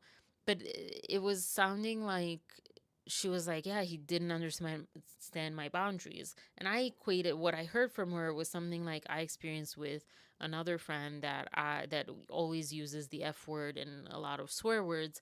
And I asked her, hey, can you please not do that? Because it was me expressing a boundary. I didn't know at that time. She did not um honor my boundary. And she said, well, I'll say whatever I say. It's my freedom of speech. I have a right to say, to speak however I want to speak. I'm like, okay, but like as a friend, like, can you be considerate of me too? Because, the freedoms we have are not to the detriment of other people. It's not to bulldoze other people with our freedoms. It's not to like hurt other people with our freedoms. So that didn't happen. So I think that's kind of how my friend was experiencing that corn situation with her ex. I don't know if it was like that or if it was like Justin Baldoni. What we're understanding, at least from what we know, him having spoken about it publicly, how he dealt with it, he had it. It's probably like a, kind of almost ongoing, I don't know, ongoing, but like, it's not necessarily like just overnight it was like gone, but it probably was like a journey for him. So I don't want to minimize it like, oh, he had it and it's done. I think a lot of times things are journeys. But he is talking about it to help others pass that. And so I think those are two different things. And when Lauren was speaking about that, I don't know if she understood that people might be coming from this distorted point where it's not that they would have trouble. They would also not have trouble with what she was saying, but that's how we see it. That's not how they see it, if that makes sense. But yeah, like it is, there's a lot missing in Blake. And speaking of Blake, um, almost at the end, and of course, always health comes first. If you need to go, please get sleep, get rest, etc. Where am I? Let me close this off. I will, because I just really love Étoile. I will cover. This is not going to take too long though with Blake Lively. So I need to watch Another Simple Favor. I wanted to actually watch it. I did find it online, not on Prime. Oh, but Prime is saying right away. It was saying #1 movie across America. I don't know if that's a lie and made up because we can't see the algorithm. We don't know the numbers. We're just, taking Prime, Amazon at their word. Sorry. But my friend did see it. I'm like, you're not supposed to see it. Why did you do that? Go on like back channels and see it. So maybe a lot of people did watch it, like, you and me type of people that are not pro Blake, but we watched it because we were curious. Yeah, definitely the opposite of boycott. Although we don't know the numbers. Maybe it wasn't. Maybe it's just like shown that way. And that's like the hard part. Like we don't know. But I will watch it, not on Prime, but I will watch it and I'll let you know my thoughts because my friend said it was crap. And she's like, I'm surprised it says #1 because it was bad. Again, #1 is probably not so much, this is an amazing movie, ratings are high. Let's see what Rotten Tomatoes says about it. Here we go again. It's more so however many people watched it at that time compared to others is probably what that #1 thing is. Rotten Tomatoes. Another Simple Favor.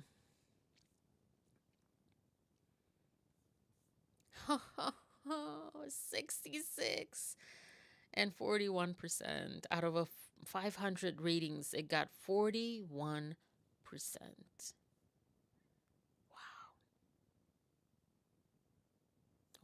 Wow, Death of a Unicorn is 54%. I mean, that movie kind of looked bad. Let's see if anything changed with a nice Indian boy. Nope, still in the 90s. Albeit this is less people, but like still in the 90s. When you are doing something from the soul, from the heart, with good intentions, I guess it is not unnoticed. Yeah. Sailing through on the strength of its predecessor. That's such a nice phrasing. Anyways, so I will watch that. There was also a ravioli promo for Another Simple Favor where she had put her hair up but to the side. I will say maybe her hair just magically doesn't fall off. You know, I don't know. I know my hair, even though like it's gotten a lot better since that big fallout and it's not shedding that much, it's still like shedding its hair. I don't know. But, you know, the other part is though this other person in the promo with her also wasn't wearing a hairnet. So sorry, I feel like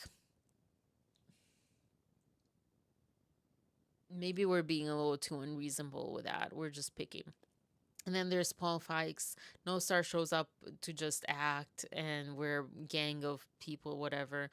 And I was like, I've talked about this. I don't need to talk about it that much anymore. Like, yes, it doesn't mean that you show up just to act and you just say lines. You need to do your work. You need to do your prep as an actor. It is not just showing up and just doing lines. It's knowing your character, knowing why you're delivering the lines that you're delivering, and then if you have very compelling reasons to change them or whatever, or depending on the director, like, yeah. Just BS. Just BS. Also, there's this picture. Where is it? There's this picture that popped into, I don't know, some research. Taylor Swift and her on Taylor's birthday. And I thought, I wonder if Joe Alwyn is a little feeling a little vindicated. And I say that I don't know anything about Blake and him not getting along or whatever. But Joe Alwyn does seem like, I think he was a dismissive avoidant. I think Nia and Taylor Swift and our exes are a little bit parallel. But yeah, like I think he had his own issues, whatever. And they had their own issues, whatever. But I wonder the behind the scenes, and I don't think Blake gave the best advice if that was even a thing that she did, or the best example of a relationship.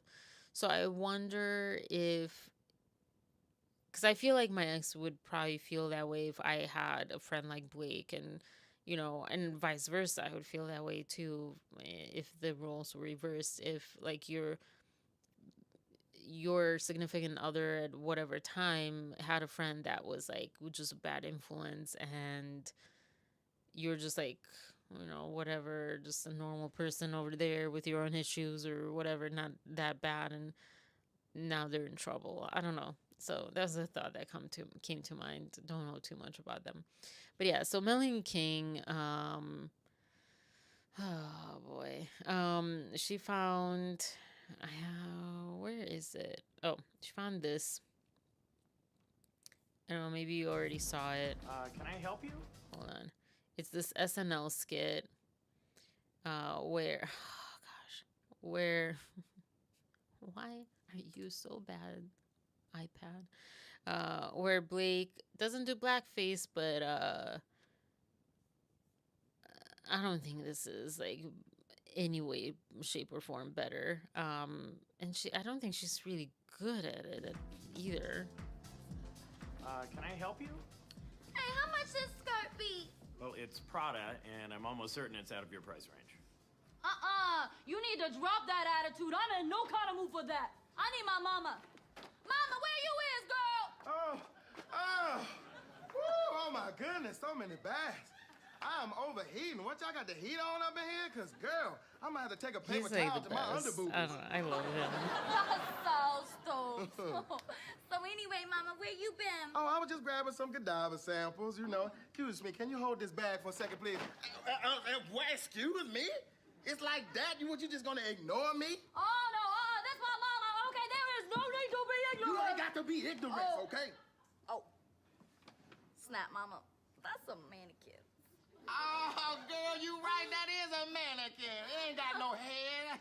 You know what she could have done? Because she almost sounds like she's just like trying to go in the Bronx type of accent. I don't know.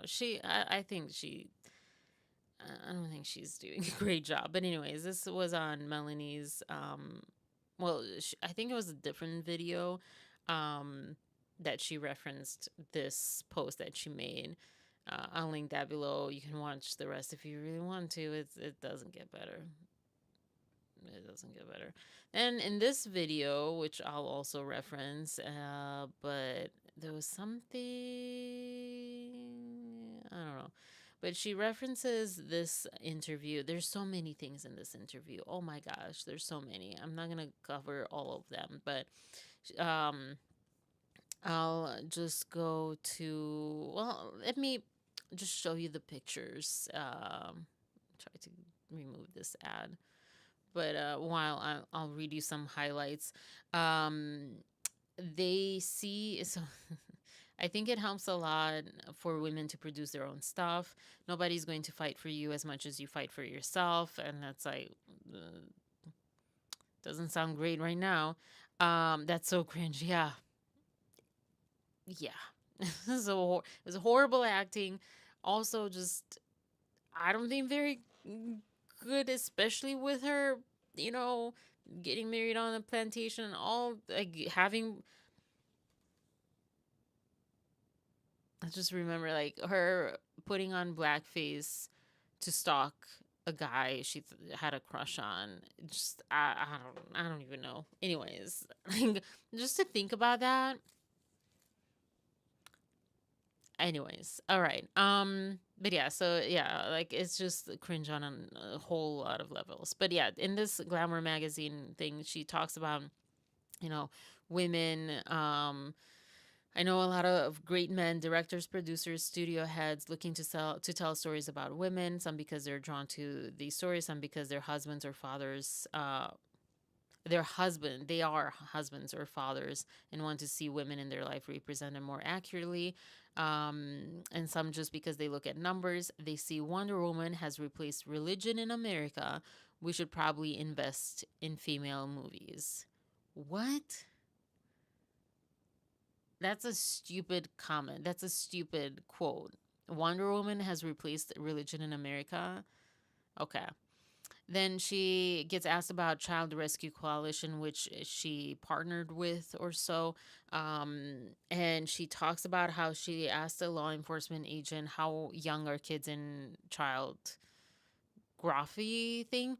And he said that the youngest he has seen had the umbilical cord attached. And I literally went on ChatGPT. I'm like, is this... have other people said this specific reference? And ChatGPT was not giving me anything. And it could be because of like safety guards and stuff on it. But it sounds extreme. I mean, I guess it's possible. I don't know how sick people can be in that regard, but like, this quote stood out to me because with how she flourishes stories now, like it sounds like, is it true or did she make it up just to look better? It sounds really weird, but I wouldn't put it past her to just make something, you know, like it has to be extreme. I mean, Trump does this too. Like it has to be like the extreme version. Like I'm the best, like this is the worst situation and that's why I'm for it. Look how great it makes me that I'm fighting for these children. Where childography, it's, I mean, you don't have to go to this extreme to prove your point, is what I'm trying to say. I mean, it's bad. We all agree, unless you're one of those people. Like, we all agree that it's bad. And then she talks about how she has a boy. Oh, no, sorry. The person has a boy. The interviewer has a boy, but is having a girl. And she has two girls, Blake. And she says, this is not a Blake comment, but like, who says this? In this day and age, this is 2017. In this day and age, having a girl feels like a political act to me. Was this Liz Plank interviewing her? Because that's something what Liz Plank would say, and people like that. What does that even mean? No? What? No. Having a second child in China when it was illegal, that's a political act. Having a girl in 2017 in the US is not a political act. What are you talking about? Anyways, and she makes some good moments there of, the language matters, so forth, so forth. Oh, and then she talks, oh, this is cringy too. I'm more conscious of language now or two. I was reading a script and this woman who's very tough did something where she took control of her life. And so she's sitting, gripping the wheel. A look of empowerment on her face is quoted from the script. And I thought, they don't point that out about men. Look how empowered he is. It's just innate. And I'm like, it's BS, Blake. It's not BL, it's BS. Come on. This narrative, this is like such a common theme with her. She says this phrasing so much, and it just bothers me so much because I would write that. And even if it is innate, okay, like, just do your job and actually portray that. Because I think she didn't take that job because of this or something. I don't know. Yeah, I think so. Anyways, but like if she took that job, great. But if she didn't, like, don't, you're doing the disservice because you're reading that script, cool, whatever. But that's not a form of protest. Do that movie, look empowered, do the work, and then that helps other women and other, like society and so forth, not go down this path. Do your job.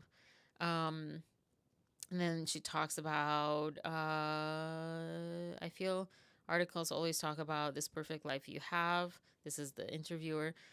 Perfect body, clothes, husband, family, career. How do you feel when you read that stuff? And she says it's nonsense. It simplifies people. Not all men, but a subsection of men have a desire to understand and control women.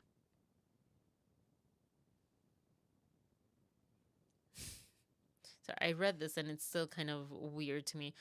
To do that, you have to paint them into this thing you can wrap your head around. But women are complex. Some men have a desire to understand and control women. Not how you would use the word understand in that. Anyways, so yeah, to do that, you have to paint them into this thing you can wrap your head around, but women are complex. Also, I feel like this perfect body, clothes, husband, family, career is probably what women said about her back then. So she made it into men. This was 2017. She made it into like men saying this. No one said that men were saying this. Anyways, it is also a reminder that what you see in the media is not real life, which is definitely getting revealed more and more. The night before an interview, I have complete anxiety. How is this person going to spin me? So when you read, oh, she's got a perfect life, her life is crumbling, they pick narratives for everyone and the narrative sticks. So it's like somewhere in between in either. She's not as intellectual as she thinks she is. True words, April. True words. Exactly. yeah, she thinks she's this activist, big activist. She has the answers, not just a white, but like a female savior. She's like a savior, just an all around savior. I think she thinks she is, and she's not. She doesn't know how to save, you know, anyone. She doesn't get it. Um, Thank you. I feel that too. My husband and I are really shy people. Oh, this is another thing she says, that her and Ryan are really shy people who express themselves best when they're acting, when they're hiding as someone else. Except she said that she can't just be given a script and given some words and given whatever clothing and be expected to act. Like, that's not what she does. She has to have authorship. She needs to put it in her own words, in her own clothing, basically. So, which one is it?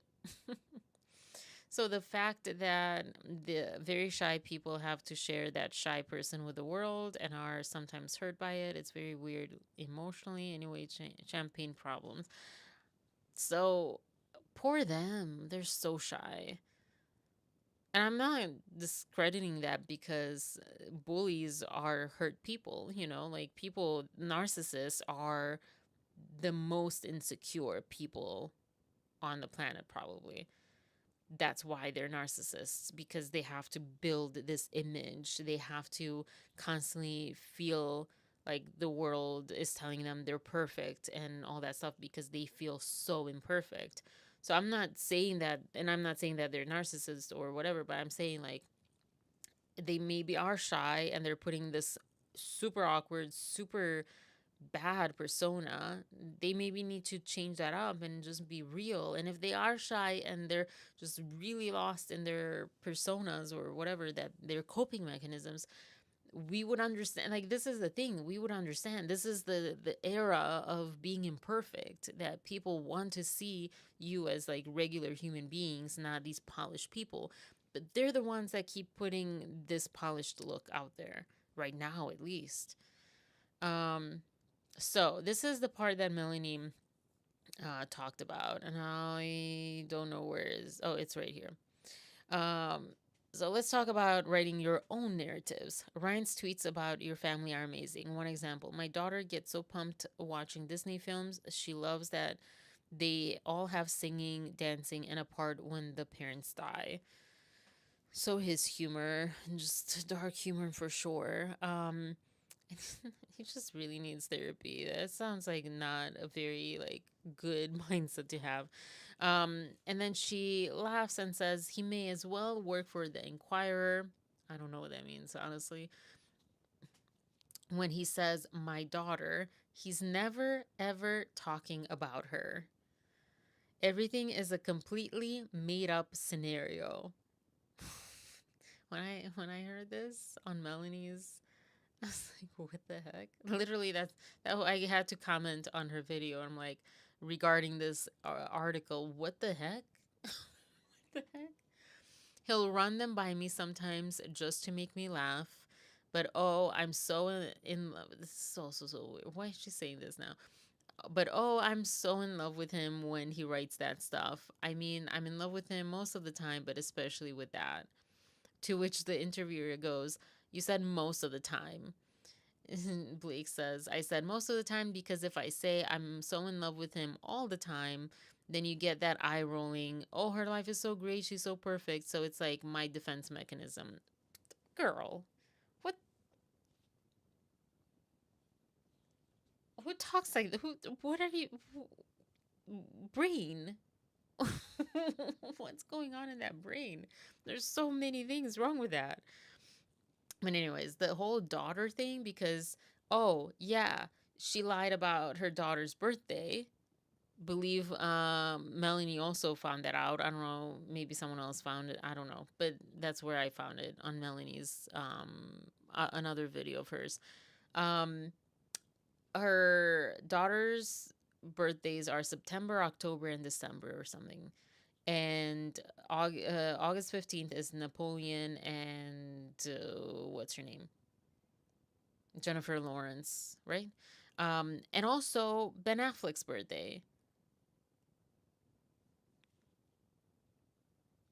Melanie pointed that out. It is kind of weird, because they supposedly had a supposed affair. I don't know.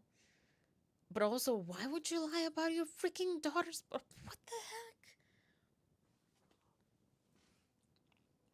I think Melanie said this, or I don't know who said this, but I echo this. Let me get on my little soapbox here. You are under scrutiny. You are going through a legal battle. You do not want to be caught lying. And it wasn't like, oh, haha, whatever, it's not funny. She talked about it very truthfully. Either the internet is lying about their birthdays, which I think their birthdays are based on like hospital. I don't know. I think paparazzi know when they went to the hospital or whatever. I don't know, whatever. But September is the earliest, and between September and August 15th, there's quite a lot. I don't know. Maybe. Who knows? So you're lying one way or another. There's a lie somewhere. But right now it looks like she lied on Seth Meyers. And then that was the video that, oh, sorry. This is the video where Ryan Reynolds also says the same thing, that his daughter is born on Napoleon's birthday, to which apparently his daughter says, who, Napoleon Dynamite? And then I didn't see that movie, but Melanie's like, why is she watching at 5 years old or 6 years old or whatever? Or 3 years old? I don't know. I think she was 5 when we were talking about. Why are you making her watch that movie that's not appropriate for children that age? I don't know it. I don't know. I didn't watch it mainly because it looked stupid and, yeah, probably inappropriate. And yeah. So what is it? Why are you lying? And why in the world would you go when you're in a lawsuit? Why would you go and lie on national TV about also? Because the thing is, when you're lying about insignificant things, that makes you a pathological liar. When you lie about significant things, it just makes you afraid or trying to cover things up or whatever. You have a mission, you have a purpose, but you know you're lying. It's bad. When you're lying just for the heck of it and you make things up, and like Melanie was saying, like it sounds like she says that she writes them, or he'll run them by me sometimes just to make me laugh or whatever. So like if he like premeditates these things, these made up things about their children, could be about them too, and all this stuff, that makes you so not a credible person, period. You do not want this out when you're in a lawsuit. This is not what you need. And she flamed the flames, because maybe this wouldn't have been even found out if she didn't say that freaking thing on Seth Meyers. So they'll probably come out like, oh, the internet is wrong about our birthdays, kind of like the Will Trent guy, Ramon Rodriguez. I can't say anything tonight. He says that there's a bunch of birthdays online. None of them are his real birthday. Maybe it's like that. Who knows? And then the last quote is the interviewer says, well, I love my husband all the time, but I don't feel butterflies and rainbows all the time. Trying to give her like, okay, I understand. And Blake's like, but you love him all the time. There's never a time when I'm like, I don't really love you. Still, in a soundbite, it can be eye rolly. I have to learn to stop being defensive. Yes, that is a moment of clarity for Blake Lively that she didn't take. She left it in 2017 in this interview. You do have to learn to be not defensive, to like figure out why you're defensive. Why are you making all these jokes? Why are you doing all this stuff? Why are you saying all this crap? Also, I'm sorry, I don't think people eye roll when someone loves their husband, and vice versa. I don't think that ever happens. I don't think that ever happened or would have happened, but okay. Also, she says, this is nitpicky, she says, there's never a time when I'm like, I don't really love you. That still sounds like she doesn't really love him all the time, because she says really. So sometimes she doesn't love him. I don't know. Whatever. which, you know, it's real life. Like, you don't always like your spouse, I hear, and it's life. And some people confuse that maybe with love too. I don't know, whatever. And then I think Melanie was saying, yeah, I love this quote. We should, what Blake wants is for us to just believe her just because she has a vagina just like us, for women, you know, because she keeps saying, like, women, you know, like, I'm speaking for you. I'm trying to, like, keep you safe and save you and blah, blah, blah, blah, blah. Yeah. Yeah, I don't usually use that kind of language, like a body part, I guess. But I mean, that's kind of true. That's what she's doing. It's like, don't think. Don't use your brain, women. Don't use your brain. You're just women. Just do what I say. If she is concerned about being spun, she should speak less. Yeah. Who is telling her her life is so perfect? She says that about herself for sure. Yeah, I mean, I think it was a combination. I remember before this, honestly, a few years ago, that I probably think that. I don't know. I mean, when well, maybe not. When I saw her because of the Scarlett Johansson thing, I didn't think it was that perfect. But I can see how people thought that at that time. You know, there was a time when she presented herself that way, when she was wearing nice clothing, when she looked nice, when they looked together, at least for us, and it looked like they were having fun and all that stuff. So I could see how, from her perspective, that's what she was hearing from the world, and I think people still kind of sometimes feel that way about her. But yeah, we all know she's not perfect now, or, you know, a lot of us know it's not perfect. All right. Okay. Thank you so much. One tiny last thing, gonna be quick. Oh my gosh. I'm glad to end on this note, though. This is a nice note to end on. It's a really quick interview with Luke Kirby and Gideon Glick from Étoile. And it was the SAG-AFTRA, this video 11 days ago.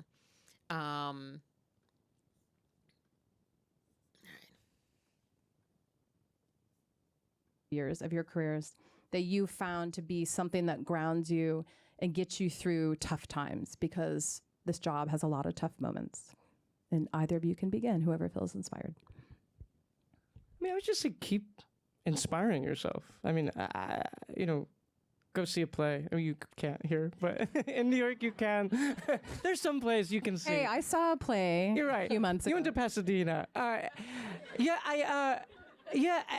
But like also just do. Like all of a sudden during the pandemic, I felt really stagnant, so I started writing. You know, just don't limit yourself, and even if you're bad at something, just keep doing it. Take a singing lesson if you're not, like, it doesn't matter. And also just be, I think if you prioritize yourself with the process and not the result, I think it's gonna yield so much more beauty. And writing actually taught me that, and I hope my acting. Brilliant. Good advice. Before it goes to Luke, because I just was speaking about Blake, I can't help but think of the contrast, and also how, like, that would be great advice for her, because it seems like she's definitely for the result and not the process. She doesn't like the process of being an actress. I think maybe if she would do the process, she would find joy in it and authorship that she's looking for. I don't know. Or again, she could have just freaking done her own movies. But I also think, putting that aside, I just really love his answer, and it definitely speaks to me. And so that's why I guess I'm glad that I am putting this as the last thought of the night. Because, yeah, I think that we all need to hear that more, and to remind ourselves to just do. And that play that us as kids have, ideally, maybe not every kid, but ideally, and what you're born with is just explore, just play, just try things.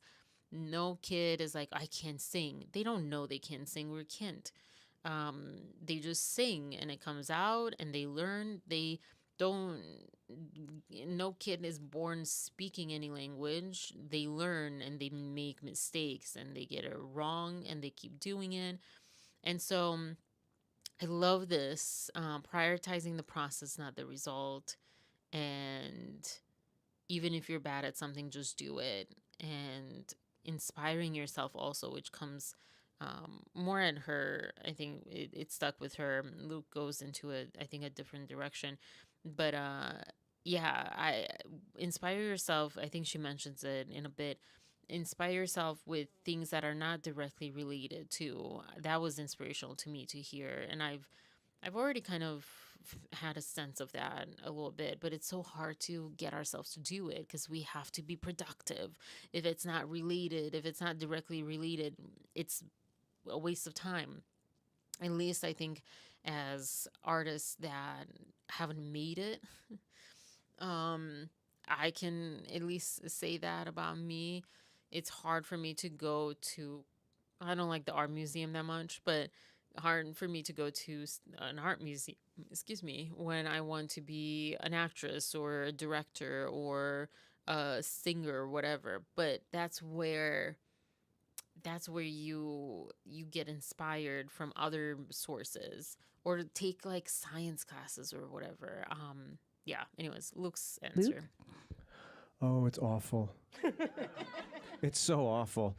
It's such an awful, it really is not a good business. But it happens to be great work.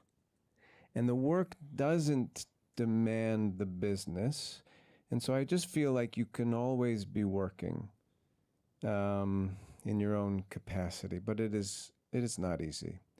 It's, you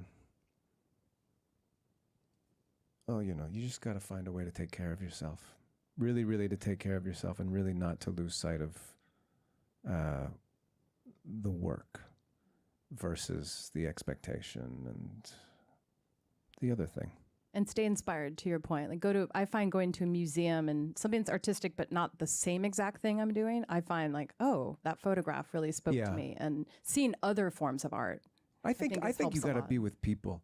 I think this work demands other people. It demands bodies in rooms together. That's my biggest fear right now, is just how much people are encouraged to do things from the comfort of their own home or apartment.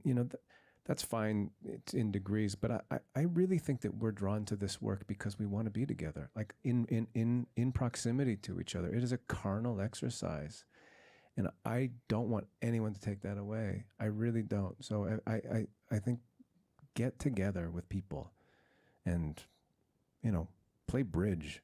I don't know, call it do anything. It is all part of the exercise that reflects back on the work. Don't be alone for too long. And that's a beautiful place to stop. And also they stopped very quickly after that. But yeah, the pandemic created a lot of loneliness and this notion that loneliness is actually the healthier way. That loneliness is self-care, and yeah, I think it doesn't apply just to the arts and acting and filmmaking and theater and all that, but I definitely, for sure, I love what he says, and it spoke to why I'm attracted to that world. Is you're working together, that never happened. I'm so sorry. I don't know how that happened. So sorry if if I woke anyone up. That you're dependent on others and others are dependent on you. You cannot have a good performance, especially without the other people having a good performance, and vice versa. And also, I've done a one woman show in 2020 when everything was locked down and I didn't have anyone to work with and blah blah blah. It was horrible. Horrible. That is not why I want to do this. And also that is also why I don't like working in office work, because it is so solitary. It is you're kind, you have sometimes people around, but you don't work with people.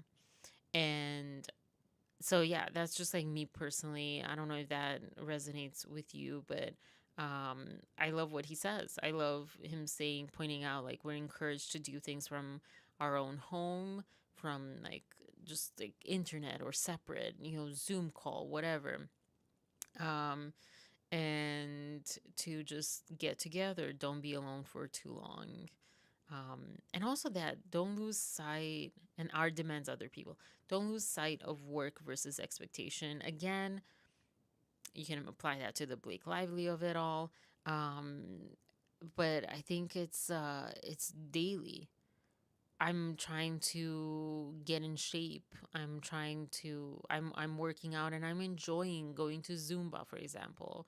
Um, and it's so easy to jump ahead one like going like I'm not there yet though. I'm not this much in pounds or kilograms or this much in centimeters or inches or I'm not there yet how I look. I'm not there yet. The expectations being that end result. I'm not there yet with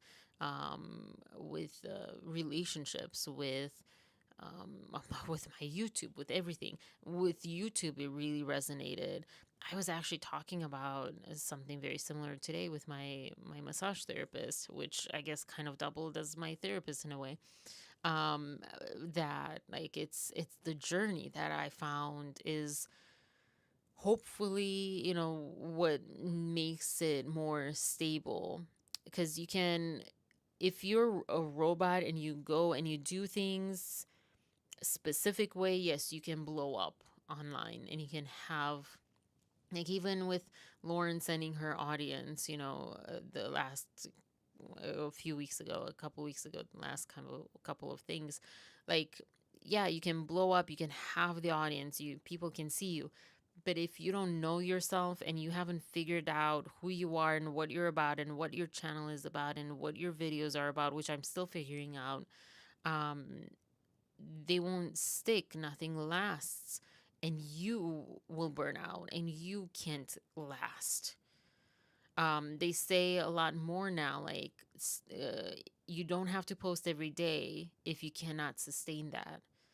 Do what is sustainable for you as far as frequency or the length or like style or whatever. If everyone's on TikTok but you're just not able to sustain that kind of content, don't do that. Like and so this kind of advice applies to just everything. Don't lose sight of the work over the expectation of the end result or the business of it, the being productive and the hustle culture and so forth. Although I still kind of like the hustle culture in the sense a little bit, like Lily Singh times days. um, so yeah, so I really wish that they would have been at the Met Gala, but I don't think they were. But I thought it was like it's interesting, and they talk about the power of art and saving the arts and everything. Yeah,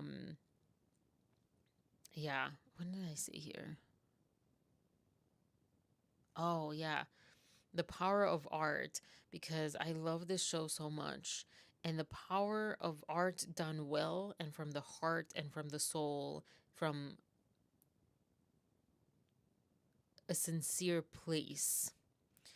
I think this is very true for this show, especially this show, but I think Mrs. Maisel as well, Gilmore Girls. It's funny because I was listening to, and I don't really like Gilmore Girls that much. I don't like the fast talking personally. But I was listening to this panel that they had, and they had like all of these shows that were the hits of Amy and Dan and Palladino. And there was a talk about Oh, what was it? Brain just kind of really died. I don't remember. Anyways, um, something about like, from the heart, from the soul, from sincere place, something or another. Oh yeah, when she was pitching Gilmore Girls, she pitched something else that she had spent so much research, etc. And then they're like, "Okay, great. Do you have something else?" And she's like, "Yeah, this like show about like a mom and like a mother and daughter that are kind of more like best friends or something." And that's all she had. And they're like, "Great, we'll buy that." And she walked out. She's like, "I don't have anything for this. Like that's literally all I have for this idea." And so I think it came from a very sincere place. It wasn't as researched and as like, oh, this is what they think, what I think they liked or whatever. That's the impression that I got. So the power of art that's coming from a sincere place, from a honest, not trying to please anyone per se, flushed out, well made, but, not for any other reason than because you feel compelled to express it. I think that art done right, not just gratuitously, is what I wrote. Not for the money, but for a reason, whatever that reason is. But it's like from that sincere place, being artistic, has so much influence, has so much power, because here I am. I love the show. I never thought I would like the ballet or anything related to it necessarily. But I love the show, and it made me want to go to not just see a ballet, but it made me have this whole FOMO about the Met Gala, which, whatever. A thing that also I never aspired to go to or be a part of. I didn't even watch. And it's not because like, oh, I'm so influential or influenced. It's more so like it opened my eyes to this other world. That's what it did. That's where I'm coming from. I wonder if that's what my ex was talking about as far as like being influenced. Because I'm like, what are you talking about? I'm like one of the least influenced people. But I wonder because I am open to being moved. I think that there's a difference between being influenced and being moved. You open my eyes to something, and I go with you there. If you're opening to a beautiful world, to humanity and honesty and the imperfect beauty of life, but like in a beautified way, in a sincere way, not in this like, oh, we have to be grungy and hate everyone, or we have to be like so in bliss and oblivious. No, like in between. Just be real and try to see the beauty in things, and have a message. It's inspirational. This is the stuff I love. And I'm not saying that everyone will get this from Étoile. I'm not saying that this is an inspirational show for everyone. I think Mrs. Maisel is kind of like that, but also like it's long and lengthy, and you kind of, it takes a while to like really grasp all of it, I feel like, probably, but I don't remember that much. But even though I saw it last year. Potato. But yeah, I think it's not so much like, oh, watch this show because it'll give you this sense and it'll fill you with this inspiration, but just the thought of how important it is for that kind of sincere art, and not art like Marvel and like whatever Blake Lively wanted to do with It Ends With Us or any other movie. Not every other movie, but a lot of the movies that she promotes, and how she promotes things and how she talked about things in the text exchange, where she's like, yeah, she always brought it back to commercial success. And I'm like, I don't see him talking about commercial success. I see him as a director and whatever, trying to like go along with what she was saying, just like Billy Bush with Trump. And he has talked about how, like, of course, as interviewers or as reporters, especially with certain people, you don't challenge them. You go along, you laugh like, oh yeah, very funny, especially with people like that. And he's talked about that, and it's something that, like, I don't know, a lot of us, I think, know. And it seemed like that's what Blake was doing. Like, she would always bring it back to commercial success, and that's not what this is about. And that's what I feel like people also feel and sniff out. But it's not really about Blake. I don't really want to end it on that, but I guess I'm ending it on that note. It's just about this, like, beautiful inspiration that you can have in this being moved, how important it is for anyone else out there in the creative sphere. Although every single person is creative, excuse me. Humans are creative creatures. We need to create. But yeah, whatever that means to you, whether it's a professional creative or just hobby creative or whatever, it's a good reminder, I think. Just like, it's the process, not the end result, not the work, not the, or it's the work, not, and the process, not the end, expectations and so forth. Anyways, yeah. Last words for tonight is that I love this show. Huge crush on Luke Kirby for some reason. But I'm going along with it, It'll be here one day, it'll be gone tomorrow. But yeah, I think again it's not so much him, but it's like the I'm fascinated by him from like a Meisner standpoint. He's so expressive, but also I think just his characters, like Lenny Bruce and Mrs. Maisel, even though Lenny Bruce in the real world did not look very great to me, but the way that the show had them together, it's like this. Nobody Wants This. If that's another show that I would recommend or whatever, I almost want to watch it again. Nobody Wants This with I want to call him Seth from the OC, Kristen Bell, and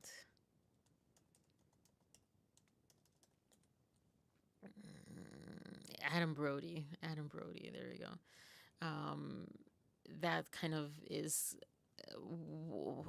I don't know what kind of the feelings that I get with Lenny Bruce and Maisel. Like, he was just so supportive of her and saw her, and the same thing with this. With Étoile, I don't necessarily get the same Luke Kirby type of role, but yeah, well, at the end, yeah, I don't want to spoil it, but the end is like really nice and also really underwhelming. I'm like, I don't think they're very romantic writers. But yeah, it was still like pleasant. Maybe I just built my own expectations up too high. I don't know. Anyways, love the show. I'll probably talk about it again more. Just love it. I just love it a lot. I don't know. And I want more of it. But yeah, I'm gonna go. I will talk to you. I should get back to having Wednesdays because it's really odd to have like only twice a week. And a lot of things add up, and then like, oh my gosh, it's 1:30 because there's so much that added up. But sometimes it's been that like, oh, I don't have enough to talk about. So yeah, but the Wednesday problem is just because of my class. So I don't know. I'll try to come on Wednesday. If not, see you Friday. Yeah, that sounds like so far away. Have a wonderful day, and I'll try to upload my vlogs, which are not as interesting. They're all over the place. I kind of want to just skip ahead of, I don't know. And then 90 Day Fiance, which I know you guys don't watch, but maybe the replay crew or something watches. Because I have thoughts, and I really do like that show, and I like human relationships. I love psychology, so that stuff is fascinating. and international stuff, international combinations. Oh gosh. So something else. Okay. Definitely time to go. Thank you for joining. I got through all of them, through all the topics. It was a marathon. It was too long. I'm so sorry. I